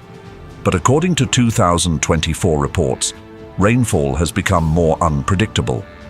Short rains may last longer or arrive late, forcing the animals to adjust their migration pace. This directly affects the growth of grass, leaving insufficient food for the entire herd. In addition to changes in rainfall, average temperatures in the Serengeti and Masai Mara have also risen due to climate change. Higher temperatures cause water to evaporate more quickly, drying up rivers like the Grumeti and Mara much faster. This forces the herds to travel farther and move more quickly in search of water. In harsher years, higher temperatures lead to a spike in mortality rates due to exhaustion and a lack of food sources.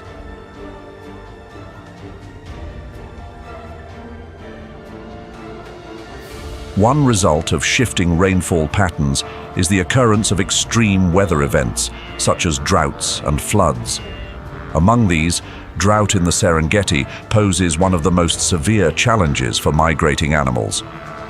When the grass doesn't grow fast enough or in sufficient quantities, wildebeest, zebras and gazelles are forced to move earlier toward Masai Mara or stay there longer. This creates immense pressure on resources in the Masai Mara, where both grass and water become scarce. Flooding also poses hidden threats. According to a 2023 report from the Serengeti Research Institute, during years of heavy rainfall, rivers can become fast-flowing torrents, putting the herds in danger. Mortality rates during river crossings can reach up to 10%, particularly among the young. The river crossings, a vital part of the Great Migration, turn into nightmares where life and death are only a breath apart. Meanwhile, erosion and shifts in the terrain continuously reshape the path of the Great Migration. Heavy rains carve deep valleys and rugged hills into the savanna's surface. Rivers that once provided life have now turned into swift currents, threatening any animal that dares to approach. Wildebeest, zebras, and gazelles are forced to adjust their routes, sometimes crossing areas previously unexplored. The situation is far from ideal. Under human impact, even more serious consequences are happening with increasing frequency. The struggle for survival is no longer governed solely by the natural order. Infrastructure development in the Serengeti and Masai Mara is threatening the great migration of millions of herbivores and the entire food chain within this ecosystem. Projects such as roads, bridges, and urban development are creating major barriers, disrupting migration routes that have existed for thousands of years. These constructions cut across vast grasslands, dividing important ecological corridors that the migrating herds regularly use. WWF's 2023 report warns that such infrastructure could lead to significant accidents for the herds as they are forced to cross roads to continue their journey. Moreover, while tourism provides a significant revenue stream for Tanzania and Kenya, unsustainable tourism practices are causing concerning impacts on the Great Migration. The construction of resorts, campsites, and roads has encroached on the natural habitat of wildebeest, zebras, and gazelles. Overcrowded safari vehicles in protected areas are a major issue. According to the Kenya Wildlife Service's 2024 report, during peak season, the Masai Mara can see as many as 600 vehicles per day. This heavy traffic not only disrupts the natural behavior of animals, but also causes stress. Herds are chased, forced to avoid vehicles, and must constantly change their routes, leading to herd fragmentation and increasing the risk of predation.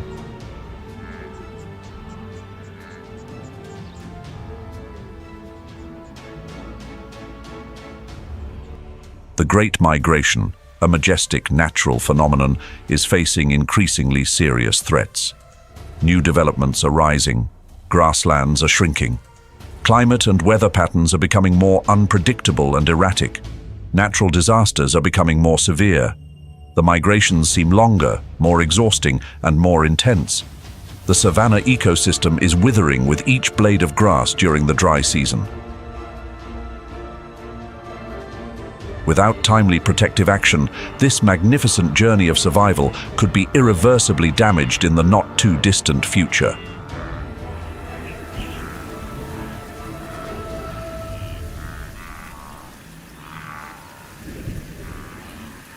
In response to these mounting challenges, international organizations, local governments, and non-profits have been working tirelessly to find solutions for nature conservation.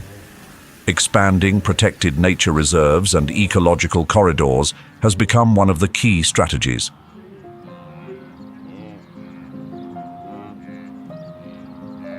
The Serengeti and Masai Mara are already large protected areas, but expanding them to ensure connectivity between these regions is essential. One notable project is the Western Corridor of the Serengeti.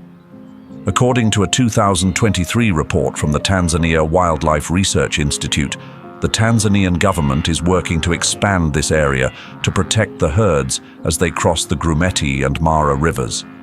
These corridors help minimize human-wildlife conflicts while protecting migration routes from fragmentation. According to the Serengeti Research Institute in 2024, the government has implemented measures to limit the number of vehicles in conservation areas to reduce disruptions to the natural behavior of migrating animals. Ecotourism is also encouraged, with resorts adopting sustainable practices such as minimizing plastic waste and using renewable energy. Restoration projects for vegetation and water management at rivers like the Grumeti and Mara have also contributed to maintaining a viable habitat for migrating animals. According to data from the Serengeti Ecosystem Management Project in 2023, 5,000 hectares of land have been restored, providing food for the herds during migration. Additionally, environmental education programs, supported by organizations like the African Wildlife Foundation, have raised awareness and reduced the pressure from poaching. Local communities are encouraged to participate in ecotourism projects, allowing them to benefit directly from this source of income. In the ongoing efforts to conserve this ecosystem, the Northern Tanzania Rangelands Initiative, NTRI, has emerged as an inspiring success story. This collaborative effort between conservation organizations and local communities aims to protect vital ecological corridors, particularly along the migration route of wildebeest, zebras and gazelles from the Serengeti to the Masai Mara. The success of these conservation projects also serves as a reminder of the responsibility we all share. To protect this great migration and the ecosystem it supports, not only organizations and governments, but also individuals play a crucial role. By contributing financially to reputable conservation organizations, people can directly support efforts to protect wildebeest, zebras, and gazelles. When visiting the Serengeti or Masai Mara, choosing eco-friendly tour companies with clear conservation standards, such as using renewable energy or reducing plastic waste, is a practical way to contribute. Respecting conservation guidelines, such as keeping a safe distance from animals, is another way to protect them from unnecessary stress. Visitors can also support community-based conservation projects by purchasing handmade crafts or using services from the Maasai people. Have you ever been on a safari, witnessing the endless flow of migration and the heart-stopping river crossings of the Great Migration? If so, don't hesitate to share your experiences in the comments below. Your photos and stories help raise global awareness of the importance and urgency of protecting this ecosystem, making you an ambassador for the conservation of the Great Migration. Don't forget to like, subscribe, and ring the notification bell to join us on more magical adventures where nature's stories are still waiting to be told.